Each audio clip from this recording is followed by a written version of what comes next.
It was 7:02. All right. We'll go ahead and call the meeting to order. You want to come open the meeting for us?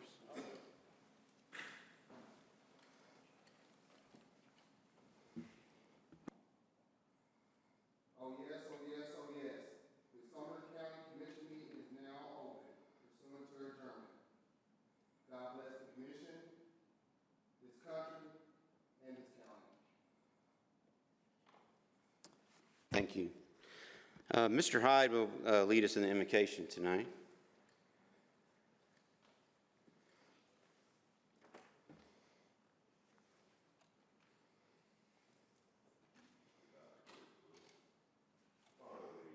Thank you for this another beautiful day. And as we come to you this evening, we're mindful of a great many needs in our country and even here in this body. We certainly want to remember the tragedy that struck our nation and the assassination of Patriot Charlie Kirk. And we just pray, Lord, that you'll be with his wife and his children and his extended family. We also pray, Lord, for a number of needs that we're aware of. We will not call names individually, but you are aware of each one here in this body, the needs that they have tonight. And we just pray that you will be touching their needs and helping in their particular situation. As we conduct your business tonight, we pray that you will give us the wisdom and the judgment to make good decisions. We pray in thy name. Amen. Amen. I pledge allegiance to the flag of the United States of America and to the republic for which it stands, one nation, under God, indivisible, with liberty and justice for all.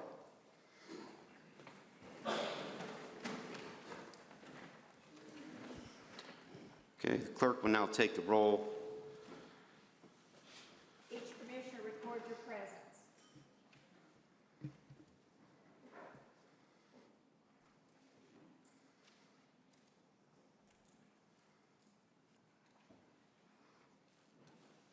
Okay. And I know, heard from Mr. Pomeroy, Ms. Janong, Ms. Boyd, and Mr. Wright, and Mr. Moss, all not being here for various reasons.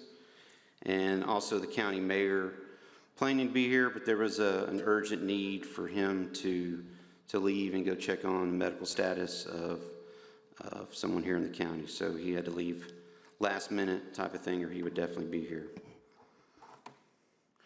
All right, do I have an approval of the regular agenda? Okay. I make a motion that we make one change. Hold on a second. Let's get a motion in a second first. Okay. All right. So Mr. Mansfield's in the queue.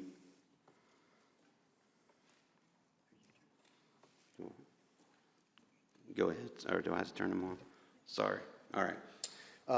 First, I'd like to pull items 2509-01 and 2509-02 from the consent agenda and put on the regular agenda. Okay. Also would like to have on your desk the resolution for term limits for commissioners. I would like to add this to the agenda tonight. Okay, we will put that to a vote. We'll go ahead and put that on the board. Say again? The consent comes off without, that comes off automatically. So this will be a vote to add the term limit resolution to the agenda under legislative. Let's put that to a vote. Each commissioner record your vote.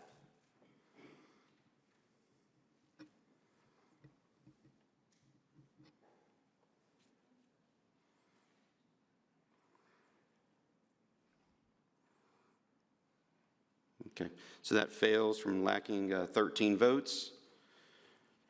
Mr. Teachner. Thank you, Mr. Chairman. I just wanted to make an ask of the commission if we could add a resolution or declaration, however you want to call it, proclamation, declaring October 14th, Charlie Kirk's birthday, to be Charlie Kirk Day in Sumner County. And the reason why I didn't go through committee. We don't need that, all the explanation right now. So if we want to add it, there's a motion and a second. All in favor say aye. Aye. Any opposed? Okay, so that's added. I have a couple of changes. Anyone else? No one else in the queue there? There was an item under my report, 11A3, that was a leftover from last month, so we'll strike the 11A3. And so we've added on the legislative item F2, the motion just made by Mr. Teachner on the resolution for Charlie Kirk. Any other motions? Seeing none, all in favor say aye. Aye. Any opposed? Show that we have an agenda. All right, moving on. Approval of the consent agenda. Motion and a second. Seeing no one in the queue, all in favor say aye. Aye. Any opposed? Show that's unanimous. All right, on the consent agenda that we just approved, just as a reminder, we pulled off Highway Commission items 1 and 2 there. So moving down to approval of minutes of August 18th, 2025. Motion and a second.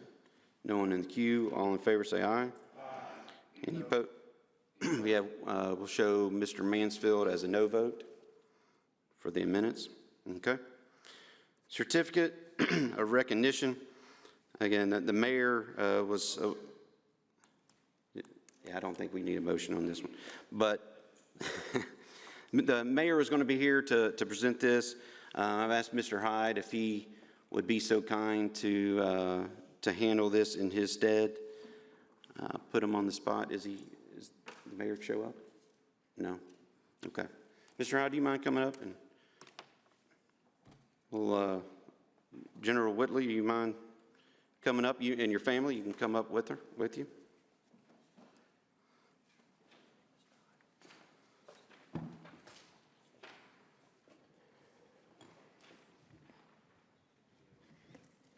Come on up here.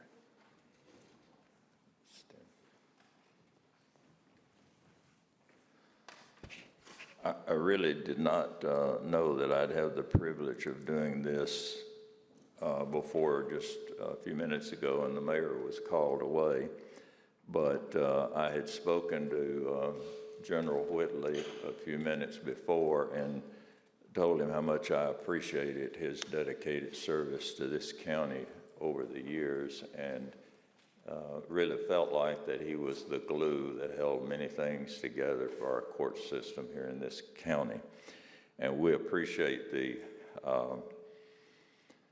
expertise that you have given us in this county for these many, many years. I will say I came to this county to start teaching school in 1967. Now, he was not in that position at that time, but he's been here in this position so long that I don't remember who was before you, but I appreciate everything that you've done. And I would like to read this, if you'll just bear with me a few minutes and enjoy the accomplishments that he has had over the years. Whereas it is with great pride and deep appreciation that this body recognizes those individuals who have dedicated their lives to public service, upholding justice and protecting the people of Tennessee. And whereas Ray Whitley, born on March the 11th, 1944 in Ripley, Tennessee, has devoted more than 5 decades to the practice of law and over 45 years to serving as the District Attorney General in the 18th Judicial District, representing Sumner County with integrity, fairness, and unwavering commitment to justice. And whereas General Whitley graduated from Ripley High School in 1962, earned his Bachelor of Arts and Science degree in English and History from Louisiana State University in 1966, and his Juris Doctor from Memphis State University Law School in 1969. And whereas General Whitley honorably served his country as a captain in the United States Army and is a proud Vietnam veteran, demonstrating leadership and courage, both abroad and at home, and whereas his distinguished legal career includes serving as an assistant United States attorney in Nashville from 1971 to 1977, assistant district attorney in Sumner County from 1978 to 1980, and since 1980 as the elected district attorney for the 18th Judicial District, having been reelected by the citizens of Sumner County 6 times, and most recently in 2022. And whereas General Whitley's record-setting 45-year tenure as District Attorney General is the longest in Tennessee history, during which time he has overseen countless cases with diligence and fairness, advanced the cause of justice, and worked to ensure safer communities for the citizens that he served. Whereas his leadership extended beyond the courtroom, having served as president of the Tennessee District Attorney General's Conference on 3 separate occasions, and great respect and admiration was earned from his peers across the state. Whereas throughout his career, General Whitley has been recognized for his exemplary service, receiving the prestigious McCutcheon Award in 2008 from the Tennessee District Attorney General's Conference for his devotion to duty and commitment to justice, and the Lifetime Achievement Award from the Gallatin Police Department in 2023. Whereas among his many accomplishments, General Whitley's office has collected more than $370 million in child support and payments for the children of Sumner County, leaving a lasting impact on families and future generations. Whereas General Whitley has also been a leader in the community as a member of First United Methodist Church of Hendersonville and past president of the Gallatin Lions Club. And whereas his life has been further blessed through the marriage to his wife, Pat, their 4 children, and 8 beloved grandchildren, and whereas Ray Whitley's extraordinary career as District Attorney General has a record of faithful service to his country, state, and community, and his legacy of leadership, justice, and integrity will long be remembered. I make a motion and hope that the entire body at this time will second it. Second. Would All in favor? Aye. Any opposed?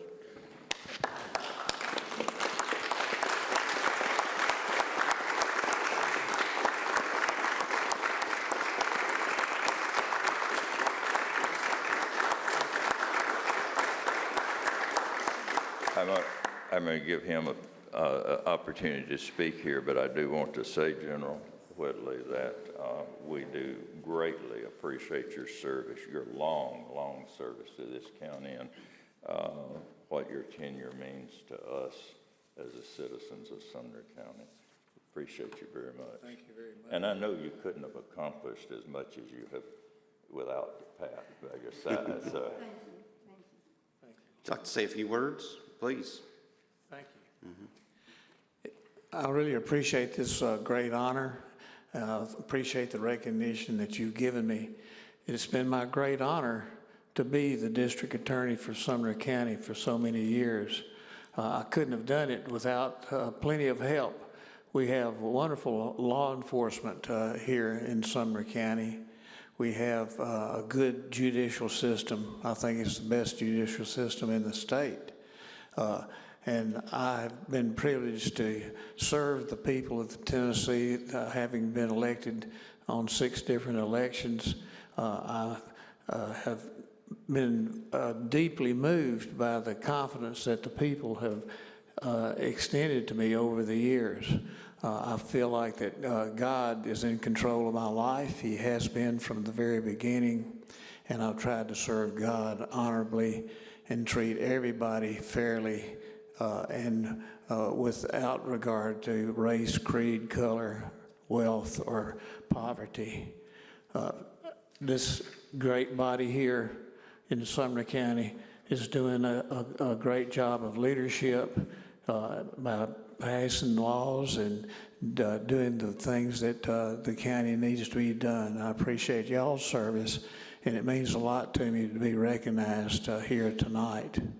I will always be honored, and I'll always give thanks to God to have the opportunity to serve my fellow man as district attorney and a prosecutor in Sumner County, Tennessee. This is the greatest county in the state. Thank you.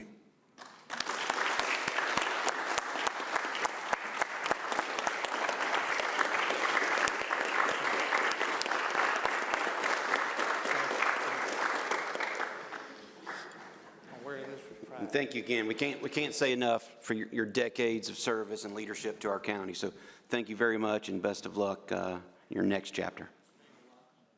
Appreciate it. Thank you. Okay, now we will move on to the recognition of the public for the agenda items only. And in case there was confusion, we had 2 sheets tonight. So for agenda items only, we've got Brad Williams. Want to come up?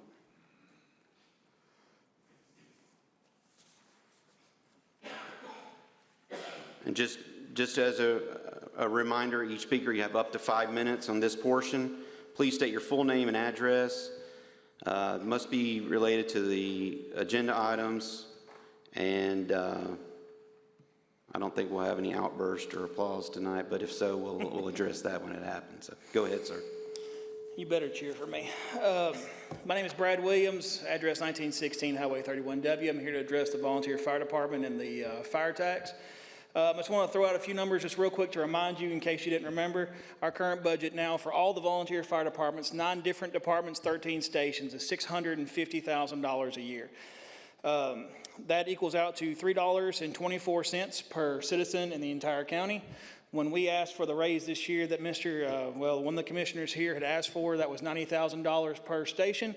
That would have brought us to a total of $5.83 per county citizen. That's a $1.50 difference. So if we were to get the top dollar we asked for, we're talking a $1.50 difference per citizen. Not a massive tax, less than getting whipped cream on your Starbucks. So just knock out a few things. I know there's a few different types of funding. We're talking about fire tax tonight a little bit. Honest to goodness, I don't care if we do a fire tax or not. There's a few counties in Tennessee that do it. The ones that do it, great. They love it, I'm sure. It doesn't mean here nor there to me, because money still comes from the citizen, whether it comes from the tax of just the county citizen, whether it's the entire county. However we want to do it, fine, sounds great. I will say that the other ways that has been discussed, like Blount County, that has a utility district, that is one county of all the rest of them. When I talked to that fire chief about us possibly going to that type of funding system, he said with the amount of fire departments you have, it wouldn't work. Secondly, as a matter of fact, his first comment was, "Oh God, please don't," because he was not a fan. The second one was the Carnes subscriptions. That is, Carnes is a subscription to Northwest Knox County. They are funded by a county area as well as 2 full cities. The way they collect the subscription for those 2 cities is as a tax, which pays the Carnes Fire Department. They are 100% subscribed because it's a tax in those 2 cities. That's the only way it works. There's only one other subscription fire department that I know of in all of Tennessee besides Carnes. So that's 3 counties. Now, the rest of, the other majority of 37 counties in the state use nonprofit funding, anywhere from $400,000 all the way up to $4 and $5 million in a nonprofit donation. That's what you see 37 counties doing in Tennessee. There's not a problem with that. It works great. I wish we could continue doing that if we could be funded at a good level. There's also other ways where the county could take over capital funding in other ways. I'm glad we're doing an ad hoc on this situation. I'd be happy to help any way possible, but I hope we call in CTASC and talk to the gentlemen that are over there who do this for a living.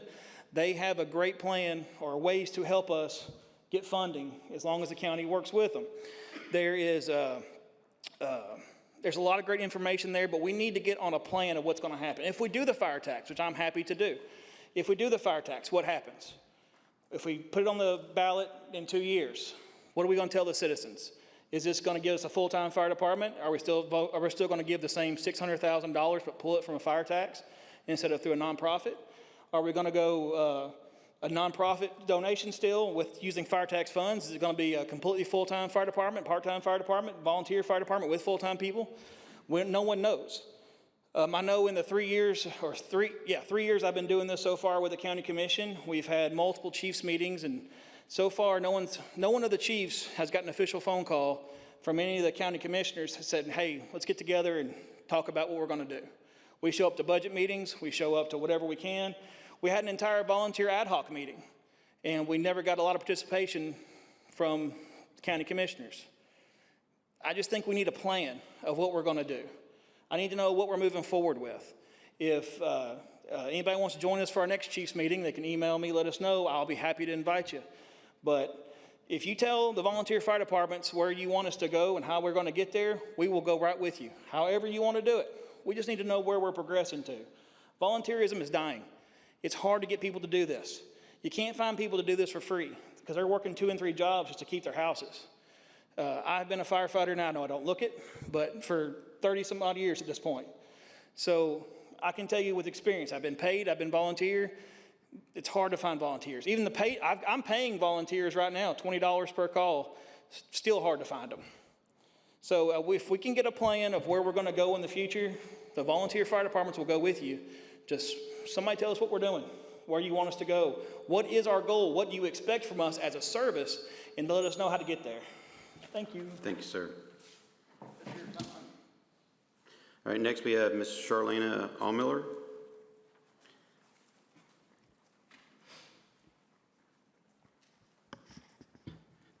Hi, I'm Charlene Allmiller. I live at 143 Ruland Circle, Hendersonville, Tennessee.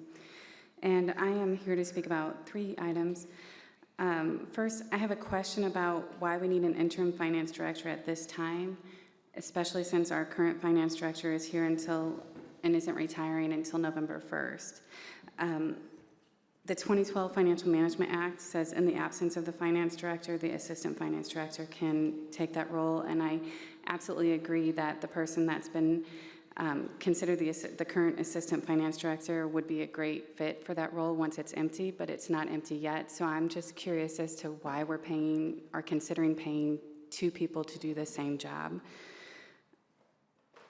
And then if it was always going to be that transition, then why isn't in the law that we're going to have a transition period instead of having an interim at the same time as having a finance director? I would also like to say I support the fire distributions. I'm just curious, I couldn't find in the state public notices that where this had required 2 publications before. Now, I may have missed it, but I was just hoping that that could be explained as to why it needs 2 publications this year, because I didn't see that it needed it last year to do the distributions amongst the fire departments. As far as the fire tax referendum, about requesting the state to do that, I think that it would need to the previous commenter's point, a plan may not be just yes or no as to whether you want a fire tax, because the people of Cottontown Fire Department had fewer than 200 calls in 2024, and the people in the Highland Fire Department had more than 700 fire calls. So are the people of Cottontown going to be subsidizing the people of Highland? Are you guys going to plan a fire tax for each of the current fire departments? And then in that tax, are we going to try to do it at the current level, at the premium level? Now, all of these things may be fleshed out in the ad hoc committee. Totally understand that. And we do have several months before the state legislature comes into session, but I'm just curious if maybe those things should be fleshed out before you guys ask the state to consider these issues. Thank you.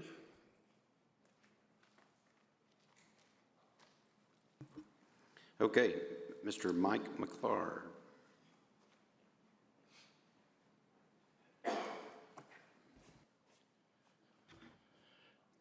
Mike McClard, 102 Tioga Trail, Hendersonville. I live in the county, and we have lived where we live now in the Trail subdivision for 33 years. In those 33 years, we've had 2 houses completely burned down. My house had a chimney fire, and 2 years ago, luckily, it put itself out. Well, actually, a sheriff's deputy came in and closed the damper and put it out, which I was panicking and had no idea what to do. But the volunteer fire department, which Shackle Island is, they have done a great job. And it wasn't their fault the houses burned down. By the time the people called, they were gone. They were already gone. One was a chimney fire, and the other was let's see, should I say that? I better not say how it caught on fire, but it was gone by the time the fire department got there. There really needs to be something. I'm sorry. No, I don't think it was insurance. That's what you said. But these fire departments need to be funded. I mean, if you live in the county, you know, you're out there on your own. I have no doubt that the sheriff's deputy hadn't showed up. He was just in the neighborhoods. The only reason he showed up quick in the fire department, but I bet we had 30 cars there. Something needs to be done. I'm not sure that the fire tax is the way to go. I'm just not anywhere close to being an expert, but and wouldn't even try to consider being, but we really need to do something to help these volunteer fire departments. I think there was a proposal when this came up for discussion a month or so back of increasing it. I don't think that happened. But if we don't do something and keep these volunteer fire departments going, people are going to be begging to be brought into the cities simply because their insurance rates are going to go so high, they're going to have it. And I don't think any of us that live in the county really want to be in a city. If we go on long enough, Gallatin and Hendersonville will probably annex everybody anyway. But this has been a very hard last week. We all know what's gone on. But everything else that goes on seems very trivial to what's gone on in our country in the last 2 weeks or a week and a half. But keep that mindful as you debate all this stuff, that, you know, all this is just very trivial compared to what other people are having to deal with. Thank you. Appreciate that. Okay, Mr. Wayne Drown.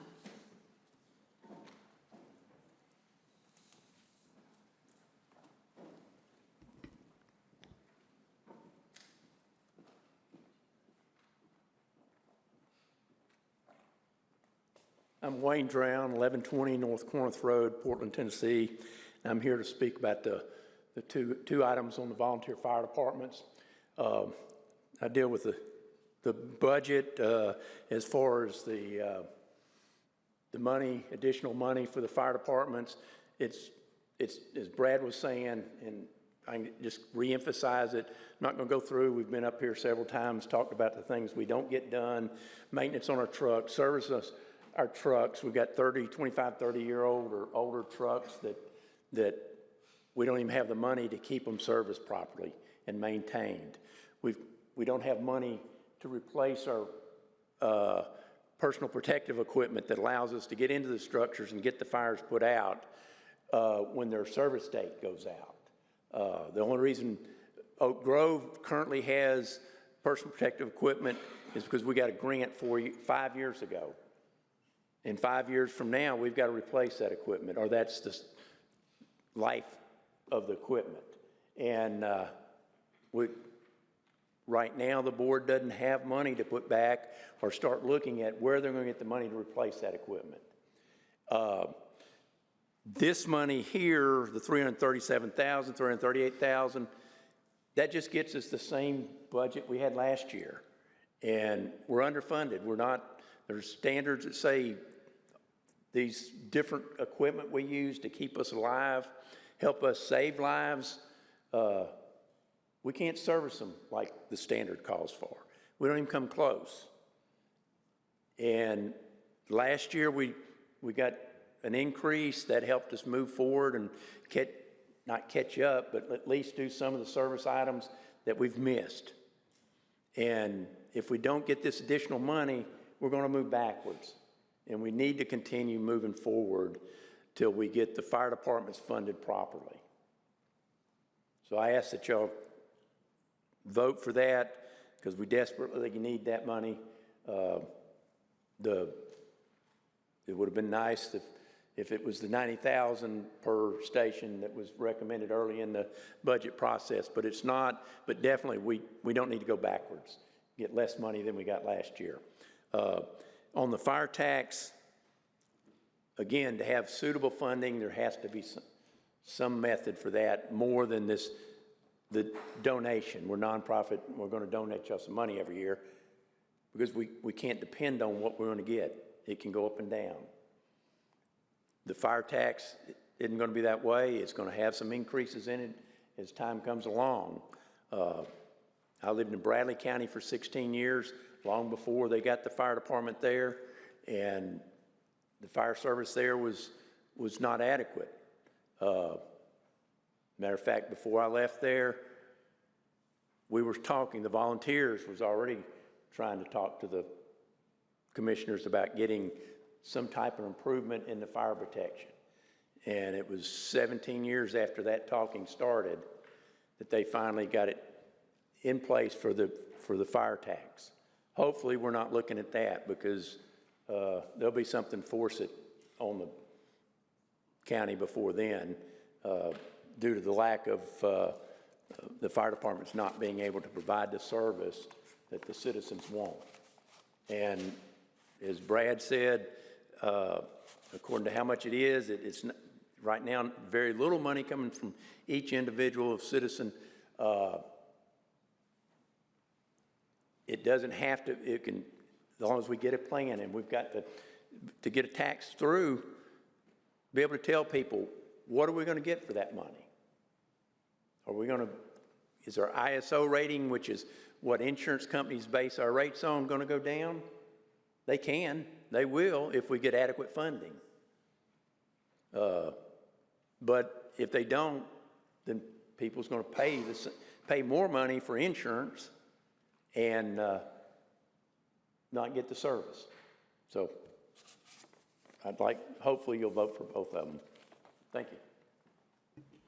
Thank you, sir. Mr. Curtis Williams.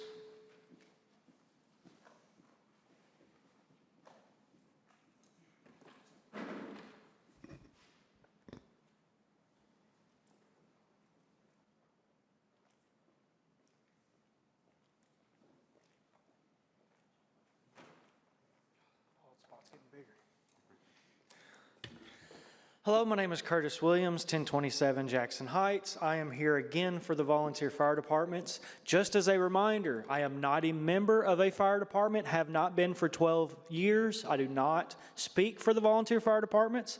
However, I do talk to majority of the fire departments more than most other people. I've talked to almost every county in the state over the last 6 months to see how the other counties in this state fund their fire departments. He said 37 counties earlier. There's currently 95 counties in the state of Tennessee, and so far at the last count, it was actually 75 that I've had reported so far, all do nonprofit donations. There are 7 counties in the state that do some variation of either a fire tax or a fire fee. Those counties work wonderfully with the fire tax. If that's something that y'all will decide to do, I'm sure everyone is in favor of it. But at the end of the day, the fire tax means nothing. And here's what I mean by that. Right now, your budget's $650,000 a year for the volunteer fire departments. If we implement the fire tax and you keep the funding at $650,000, it fixes nothing. We don't currently have a plan yet of what the fire tax would be, how much money it would raise. Are you going to do 1 fire district or 9? You can do a different fire tax district for each individual volunteer fire department. Each individual area can decide how much money they want to spend on their fire protection. If, say, Cottontown does not want to spend a lot of money on their fire tax, they can leave it at a small amount of money. If Shackle Island decides that they want to raise $1 million in a current year so they can find a new fire engine, they can have their own separate tax for them. So the fire tax would work, but we need a plan in place. The ad hoc committee that y'all decided to do, I'm very grateful for. I would love to be a member of that committee if possible. But, again, are we going to do a penny on the tax rate? Are we going to do 6 pennies on the tax rate? Are we going to have $650,000 raised total? Or are we going to go to $5 or $6 million? That's the only question. I would, however, challenge the people that vote no on the fire tax. We still have to fix this issue. If you want to raise the amount of money that you give each station, great. If you want to do the funding formula, great. Something has to be done if we don't do the fire tax. So I would challenge the people that vote against the fire tax, what else are we going to do? If you want to do the funding formula and the contract that the last ad hoc committee voted to do, that would be wonderful. That's all the fire departments are asking for. So if you vote no on the fire tax, that's great, but at least approve the $90,000 per station that one commissioner has already asked for, or pass the funding formula. But something has to be done. These departments will be re-rated on their ISOs within the next 2 years. Several departments will get a Class 9 or Class 10 when they're re-rated. When those homeowners insurance premiums go up, they're going to come at you. Whether they're paying a fire tax, which is $5 per house, or they're paying an extra $400 on their homeowner's insurance, they're going to be a lot more mad about the ISO rating than they will be the tax. Thank you. Appreciate that, sir. All right, that concludes the recognition of the public for agenda items. Moving on to the report of the chair.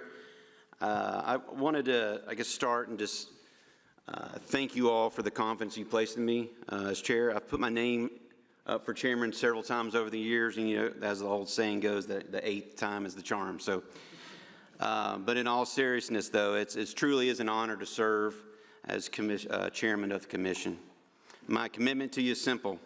Our meetings will be efficient, respectful, and mindful of everyone's time. Each member brings a unique perspective, and our best decisions come when we listen to and respect one another.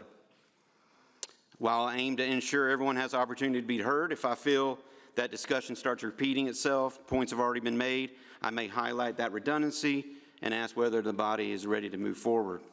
As chairman, I will work to maintain fairness and decorum so the public sees a body that is serious, professional, and dedicated to the people of Sumner County. So together, I'm confident that we can move our county forward with civility, respect, and effectiveness. So thanks again for electing me as your chairman.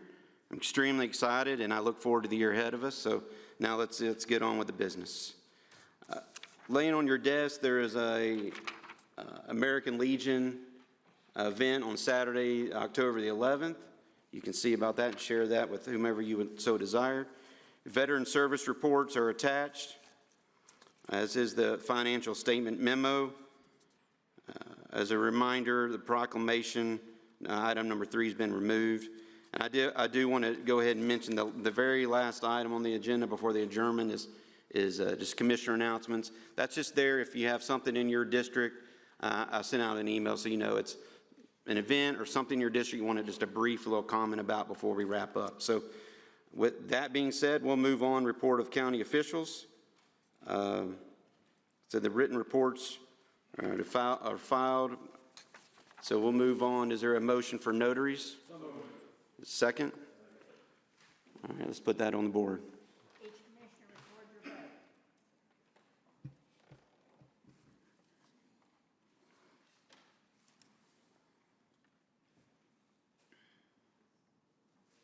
Should have 19. Somebody not able to vote, or someone step away? Okay, yeah, there's the 19th. Okay. All right, so that's unanimous. Report of standing committees, Mr. Rogers. Thank you, Mr. Chairman. So 2509-07 is approved to update Sheriff's Office PTO. This came through the committee, through legal, positive recommendation, I so move. There's a motion and a second. Seeing no one in the queue, all in favor say aye. Aye. Any opposed? So that's 2509-08 is an approved update ECC mandated overtime and on-call policy. This came through the executive committee of the ECC, reviewed by their legal, reviewed by our legal, and I so move. Motion second. No one in the queue. All in favor say aye. Hold on. Mr. Schoaf, let me, Mr. Chairman, if I may. hold on, hold on, we'll back up Mr. Schoaf. I just have one question for the chair, and I probably should have asked it on the previous one, but were there any budgetary implications of the mandated update for the ECC overtime and on-call policy? I'll defer to Mr. Rogers. Mr. Chairman, if I could, I'd refer to finance. I don't know the answer to that question.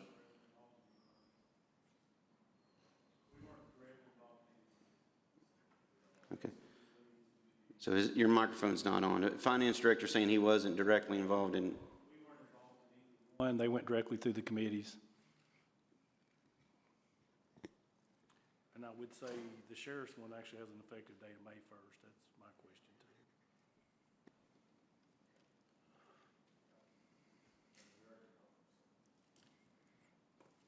question too. No, we didn't take a vote yet. Yeah. All right, so Mr. Mansfield. I'm going to move to refer this to budget. Okay. So that was a refer or defer? Which one? I'm going to defer the budget. All right. Okay. All right, so there's a motion to defer this to budget. Let me see here real quick. Sorry.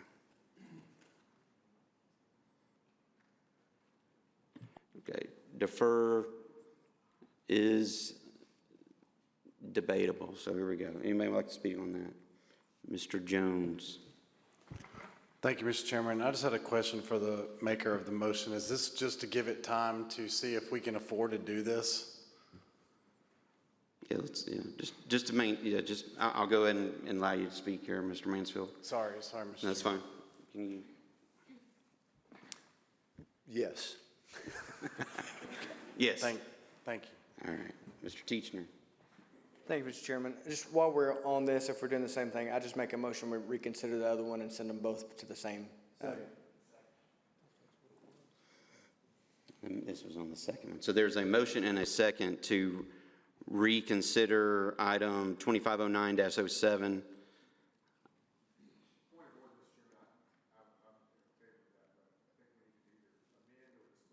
That's fair. That's fair. We'll come back on your motion to reconsider in a second. So on 2509-08, there is currently a motion to defer this back to budget. Mr. Rogers, you would like to speak on that? Okay. All right. Seeing no one else in the queue on that, all in favor say aye. Aye. Any opposed? Okay, so item 2509-08 has been referred back to, deferred back to budget. So now I'll entertain the motion to reconsider from Mr. Teachner, reconsider 2509-07. He made the motion. Second. There was a second. No one in the queue. All in favor say aye. Aye. Any opposed? So that's a motion to reconsider. And so now is there a motion? I'll say go ahead and call him Mr. Teachner. Okay. I'll make the motion that we defer this back to the motion same to defer it. committee. There's a second. All in favor say aye. Aye. Any opposed? Show that's unanimous. All right. Good stuff. Moving on, Education Committee, Mr. Sullivan. No report. Highway Committee, Mr. Harrison. Again, as a reminder, we added 2509-1 and -2. Mr. Harrison. Thank you, Mr. Chairman. Item 2509-01 is to set the speed limit on North Center Point Road to 30 miles an hour, and I so move. The motion and a second. Mr. Mansfield. I guess first, I'm curious what the speed limit is now. I drive on that road quite frequently, and I don't do 30 miles an hour, so I'm opposed to the speed limit change. But what is the current speed limit on that road right now? I guess posted speed limit. anybody know? I wasn't, I was in that meeting, but I don't recall. Mr. Harrison, do you recall? Okay. I heard a comment that it's maybe 35, if that might be what it is. I guess I'm questioning why it's being done at all. Or why is it being lowered? Let's, I don't know the answer. Does anyone happen to want to speak on that? Okay, I got you. All right, go ahead and put Mr. Rogers, bump him up in the queue. Mr. Chairman, I just want to make sure everybody's aware this is North Centerpoint Road on top of the ridge that runs off of Highway 109. Okay, this is not in Hendersonville? That's why it's North Centerpoint. It's on the top of the ridge. I said specifically during the highway. Yeah, I just want to make sure we're talking about the same highway. Yeah, it's my understanding that there wasn't necessarily even an established one. There's not a posted speed limit on there. There's a blind hill with a stop sign coming up on East Biggs Road. But I just want to make sure the floor is aware that it's North Centerpoint Road up on top of the ridge off of Highway 109 in Academy. Well, it's also referred to North and South Centerpoint Road in Hendersonville as well. When you come down to past Centerpoint Liquors and the lawn, so that's why I'm clarifying. It's referred to the same thing. I got you. So this is not Centerpoint Road within Hendersonville County limits? Correct, right there. yes, Okay. that's correct. Thank you, that clarifies. If I may, I guess Van Treese Road, where is Van Treese Road? It's in my district. Is this, It's off of Upper Station. I'm not familiar where Van Treese Road. It sounds like it's in Mr. Teacher's district. I guess I'm curious, the same reason, why is this, what's the current posted speed limit and why is it being changed to 25? Because that's really slow. I believe there's not one, but put Mr. Rogers back in the mic, please. There you go. Sorry. There's not one currently posted, and I think this is at the request of citizens in that area. Was people, high rates of speed was being traveled up and down that road. Yeah, that's correct. Thank you. All right, thank you. I will just say, I know this is not germane to the topic, but since Commissioner Teacher brought up Charlie Kirk, I would love to see us, when we adopt the road in front of the new Liberty Creek School, instead of being Wolfpack Way, that we consider naming that Charlie Kirk Way. I think it'd be a good homage. I know that'll be happening all over the nation, but I just wanted to throw that out there, that I think it'd be a great idea. Okay. All right, thanks, sir. All right, Mr. Jones. Thank you, Mr. Chairman. I just drove North Centerpoint Road Friday and Saturday. It is a narrow country road, but I wanted to hear more from the highway chairman that is recommending this. Is this coming from our road superintendent, or was this brought forth by a citizen to the committee, and the committee's suggesting it? Because if the lack of a speed limit posted could be the problem, because nobody knows what the speed limit is, so they go however fast they want to. Maybe 30's fast enough for that road. It is rural, but it is a very long road, so 25 miles an hour may be, kind of cumbersome to some people to travel down. I would just like to hear the reasoning behind it. Yeah, I'll ask Mr. Harrison if he has any additional information. I don't see Mr. Ellis out in the audience, so.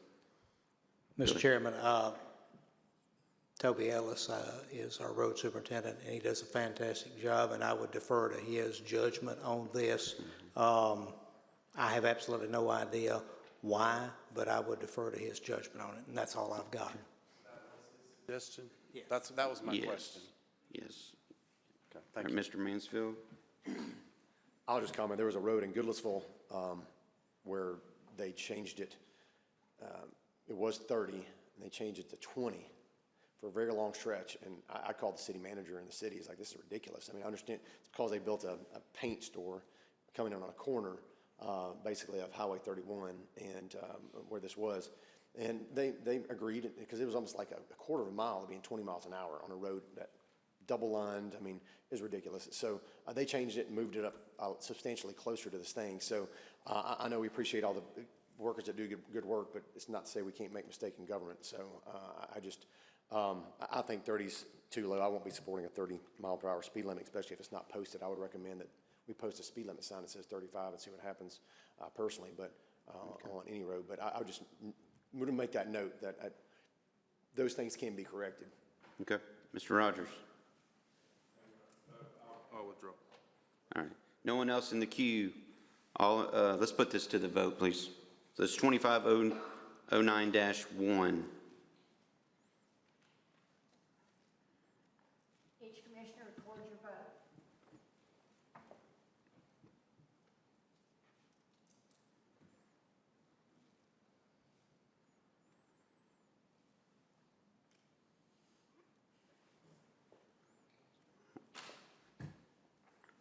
All right. Show that passes 13 votes. Mr. Harrison? Thank you, Mr. Chairman. 2509-02, setting the speed limit on Van Treese Road at 25 miles an hour, and I so move.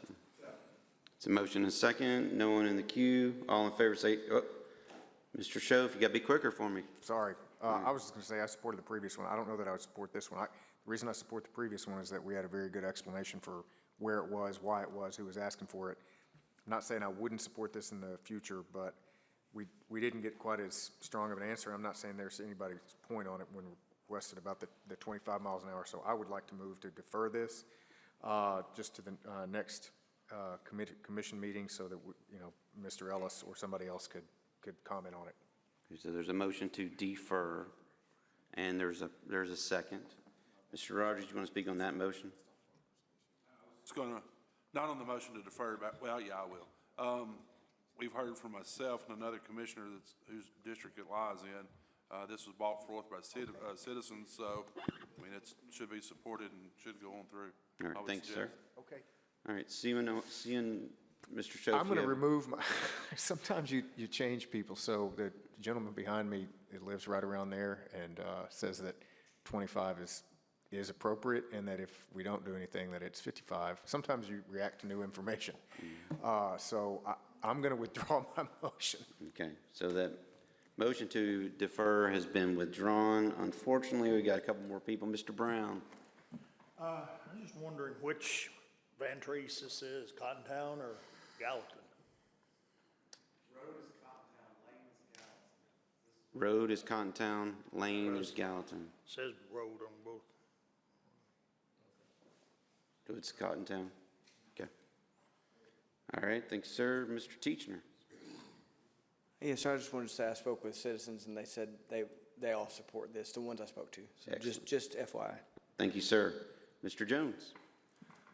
I was just going to add some information. This is a road that crosses Upper Station Camp Creek Road. It is all homes on this road. It's not a connector road between two other roads. It's just two sides, either side of Upper Station Camp. One side dead ends by the Station Camp Creek, and the other side dead ends into somebody's home. So if this has been asked for by the citizens, I don't want to get in the way of that, if that's what it truly was. Okay, great. Seeing no one else in queue, let's put this to vote here. 2509-02. Each commissioner record your vote.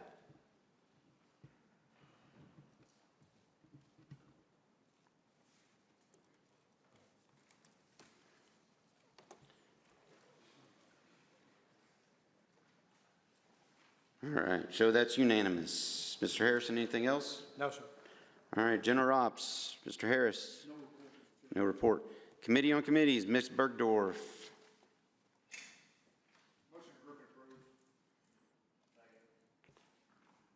Okay.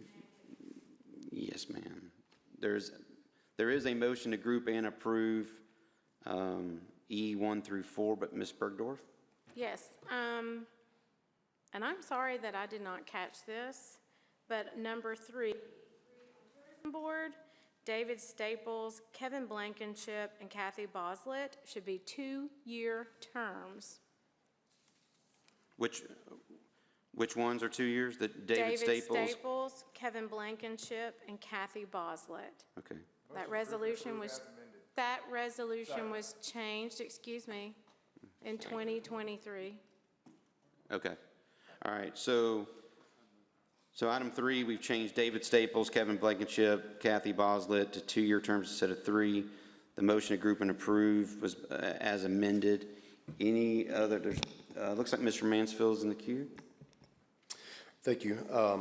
I don't have a problem with items 1, 2, and 3. I won't be voting for group and approve, but I do have a problem with the Board of Zoning Appeals nominations, and especially with individuals on there who profit from development in the county and are making decisions. I think there's a gross conflict of interest personally, and I don't agree with that on any board. So I'm opposed. All right, let's not talk like that to citizens, please, about citizens. All right, but duly noted, duly noted. It's a fact. I mean, it's like it's somebody's on there who actually is hired by the county and to do work and making decisions.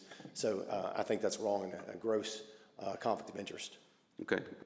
No one else in the queue? Let's put it on the board to group and approve E 1 through 4.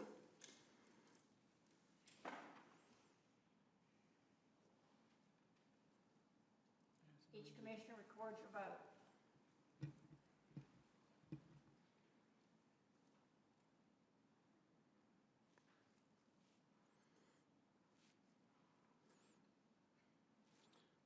Okay, so that fails, so we'll go and split them. Ms. Bergdorf.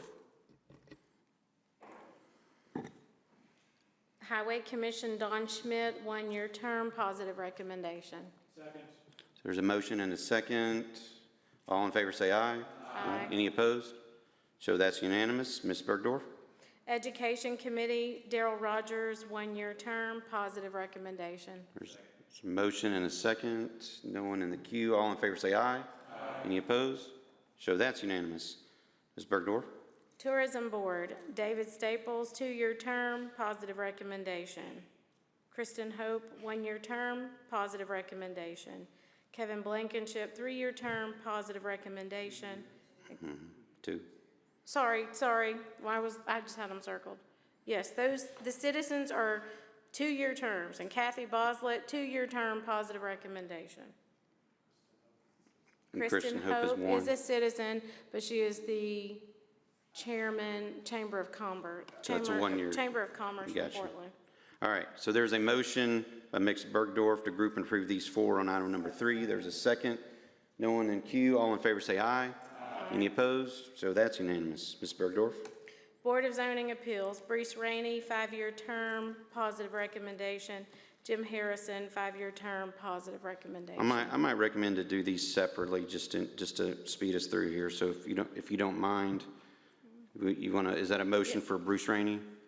Yes, I'll make the motion for Brees Rainey, and I would like to speak to that. Okay, is there a second? Who made the second? Okay, Mr. Sullivan. Okay, Ms. Bergdorf.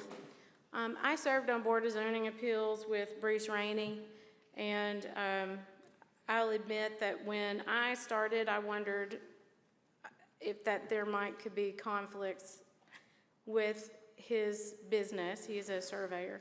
But every time we had a property that came before us or a rezone request, he always recused himself. He was never there to vote, and he never spoke to his properties. So I will give him a positive recommendation as having been a cohort of his. Okay, thank you. Mr. Jones. Thank you, Mr. Chairman.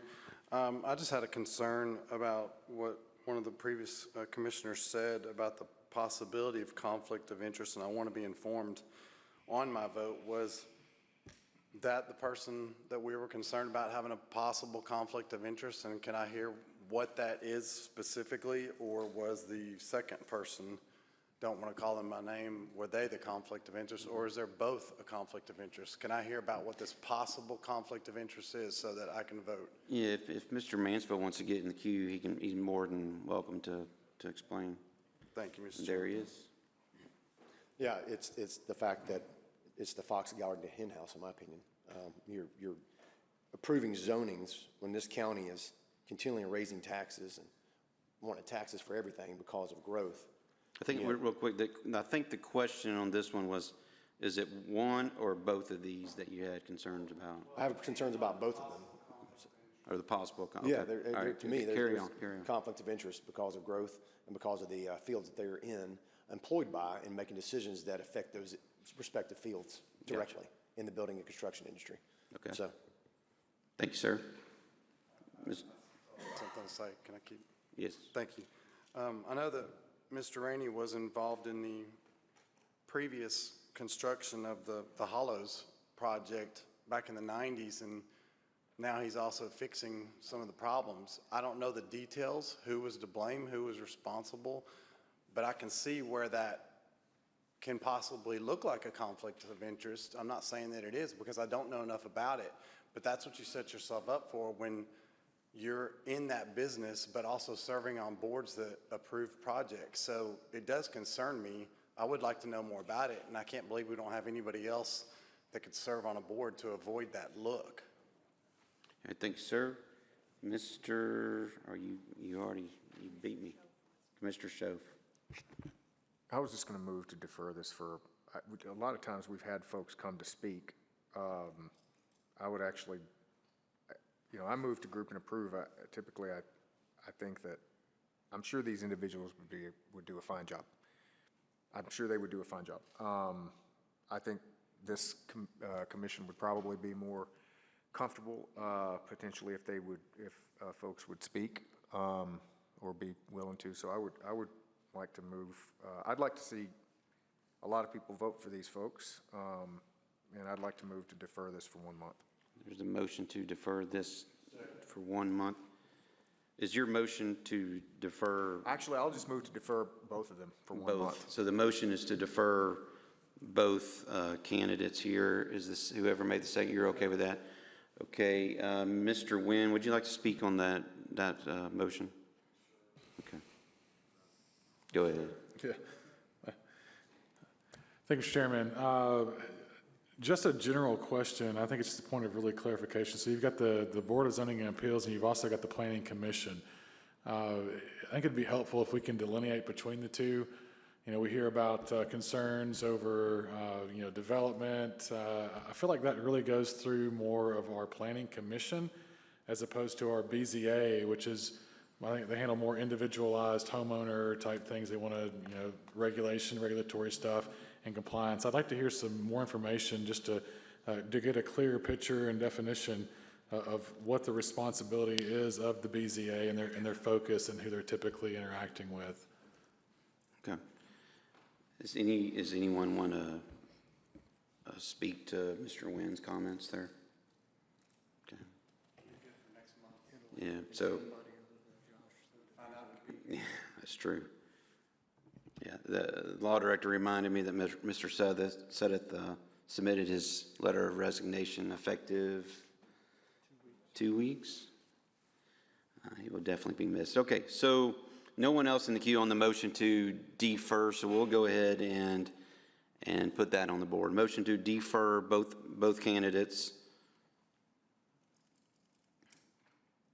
Each commissioner records your vote.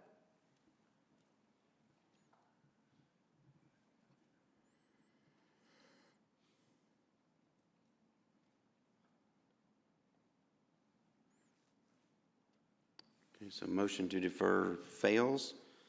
So now we're back to the motion for Bruce Rainey. Mr. Ring.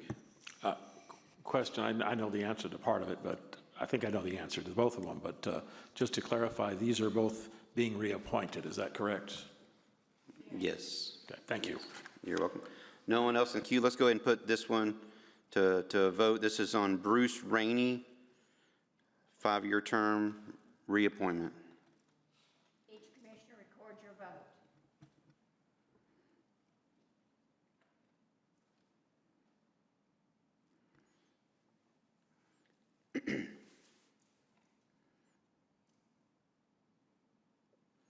Okay, that one fails to get 13 votes. Ms. Bergdorf? Jim Harrison, 5-year term, positive recommendation. Okay, there's a motion. Is there a second? Second. No one else in the queue. Let's put that to vote. Each commissioner records your vote.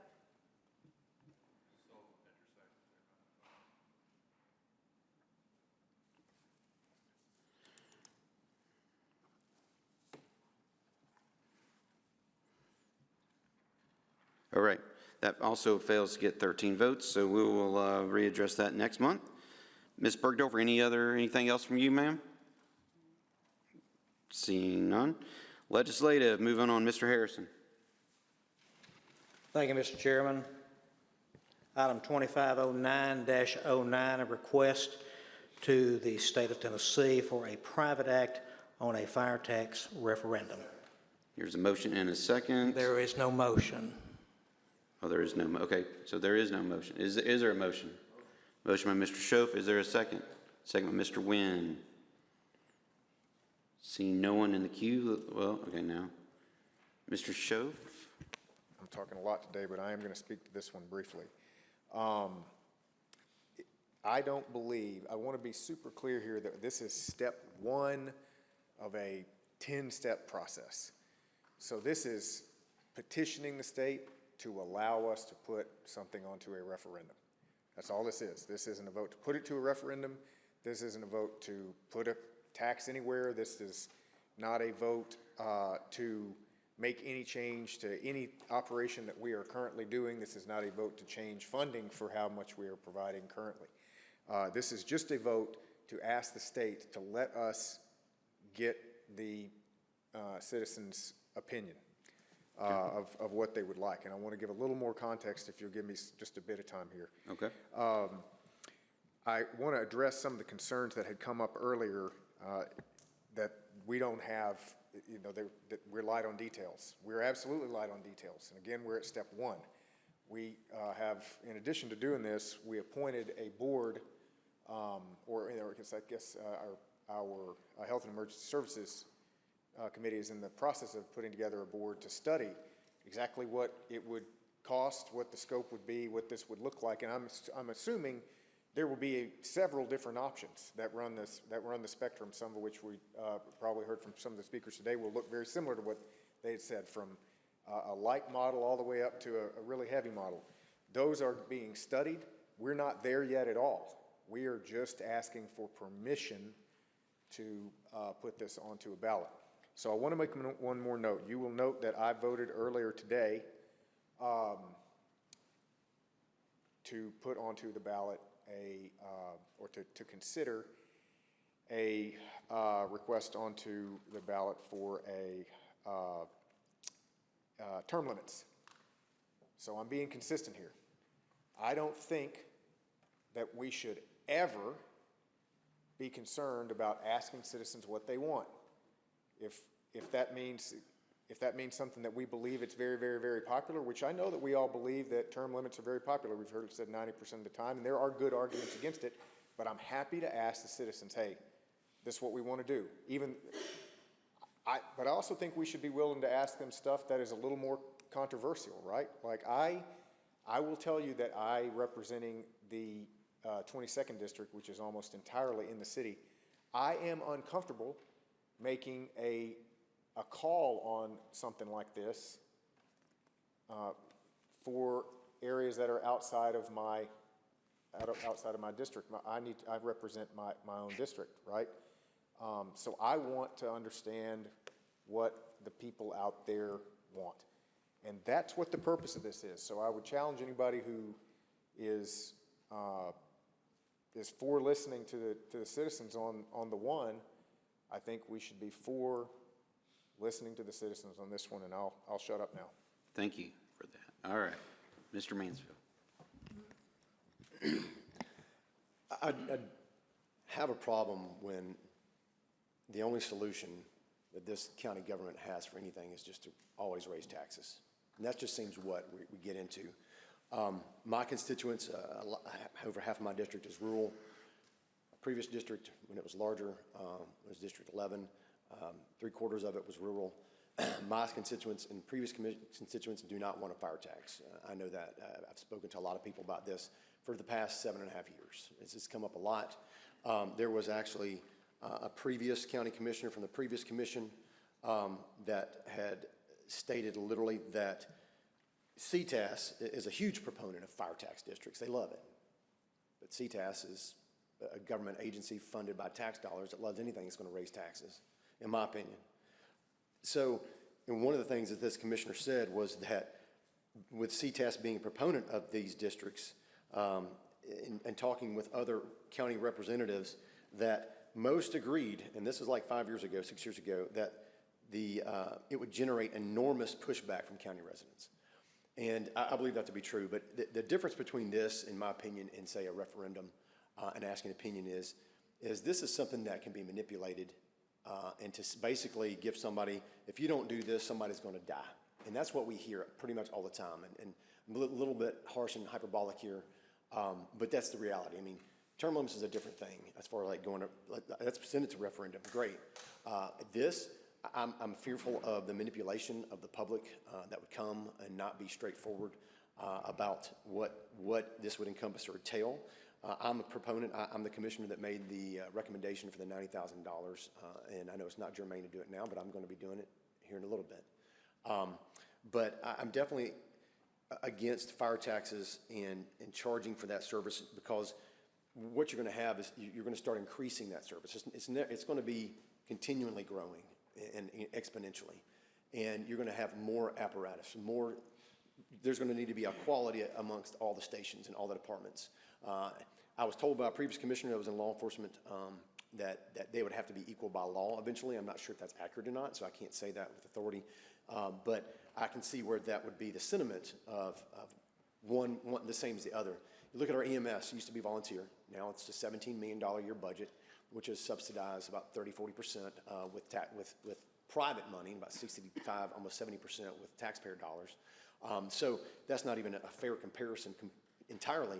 But when you're talking about a fire tax district and a countywide fire department, and there's been talks about a countywide fire chief and another layer of bureaucratic government and another department, it's just going to grow exponentially. And what you're doing, you're putting that tax burden on what's less than 25% of the tax base in the rural counties, I believe, based on parcels. It's a couple years ago. My numbers might not be completely accurate now, but let's say 25–30% of that tax base is going to bear 100% of the cost of that.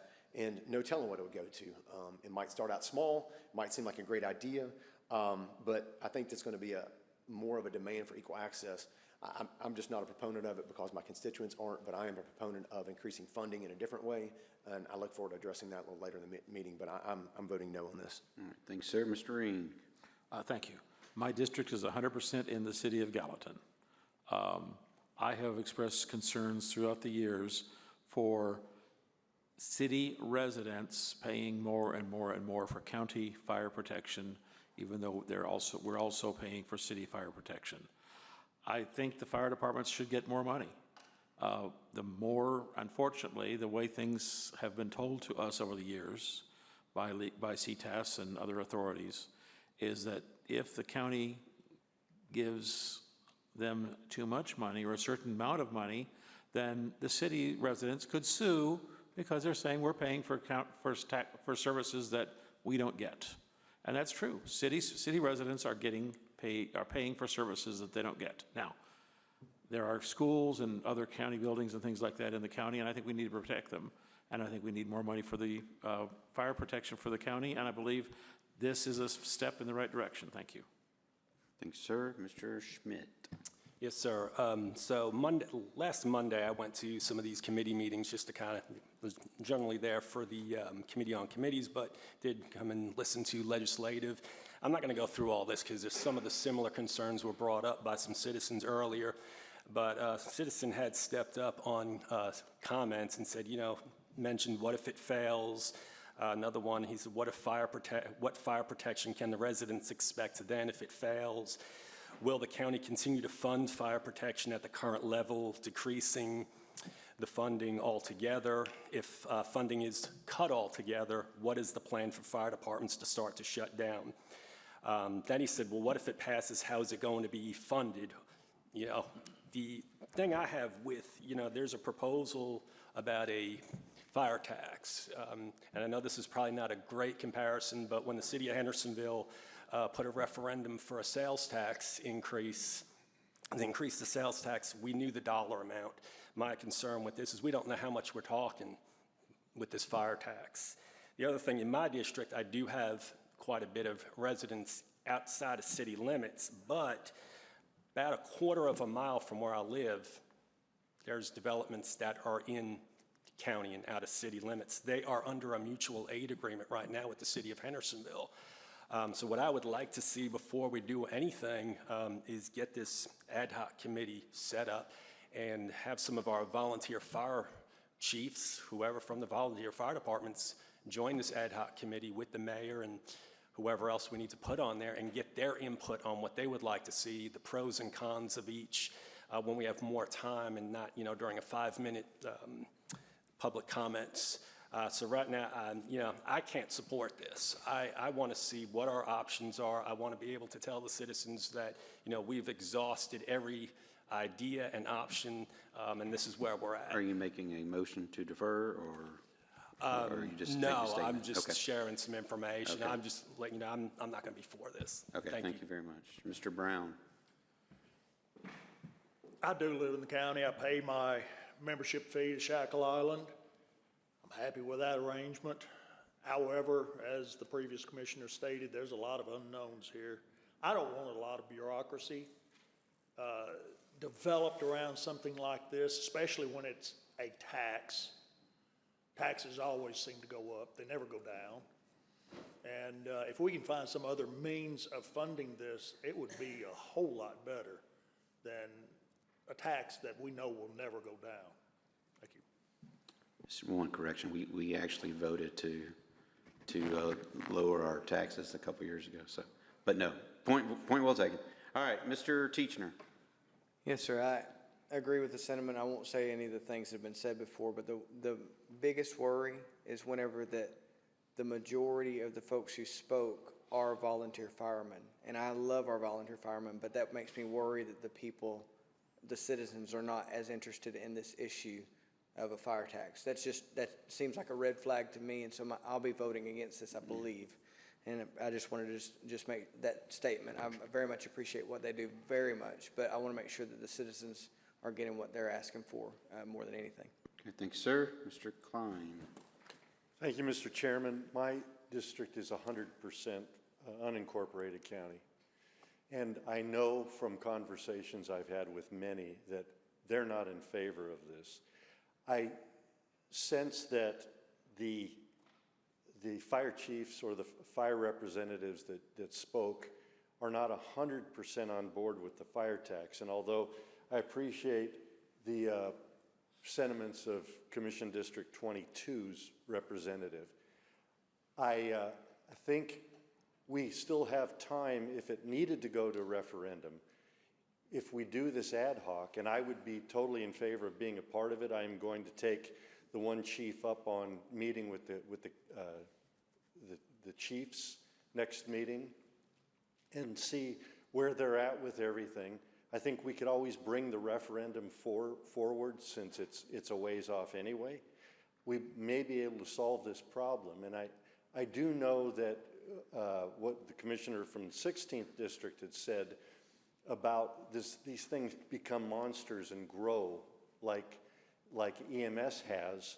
This has the potential to grow even worse. And I think it's a matter of education. I think it's a matter of keeping things efficient.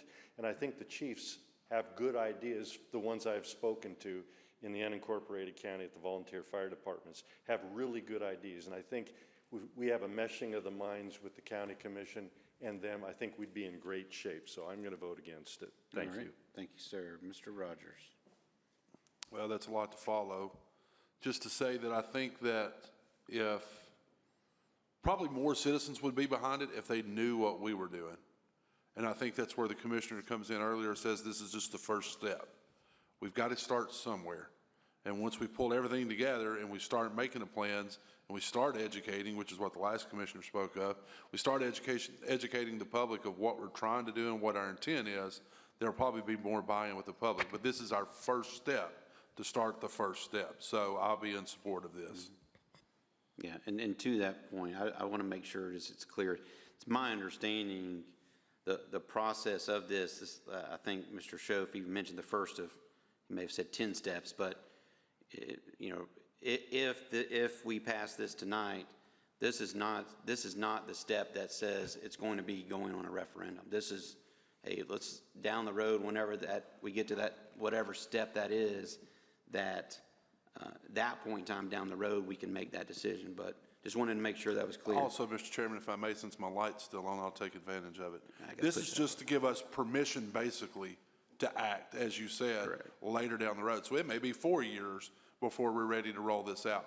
But at least it gives us permission, gives us time to get our feet under us, and, well, I should say our hands and our arms under us to start crawling. If we want to talk about efficiency in government, this is our chance.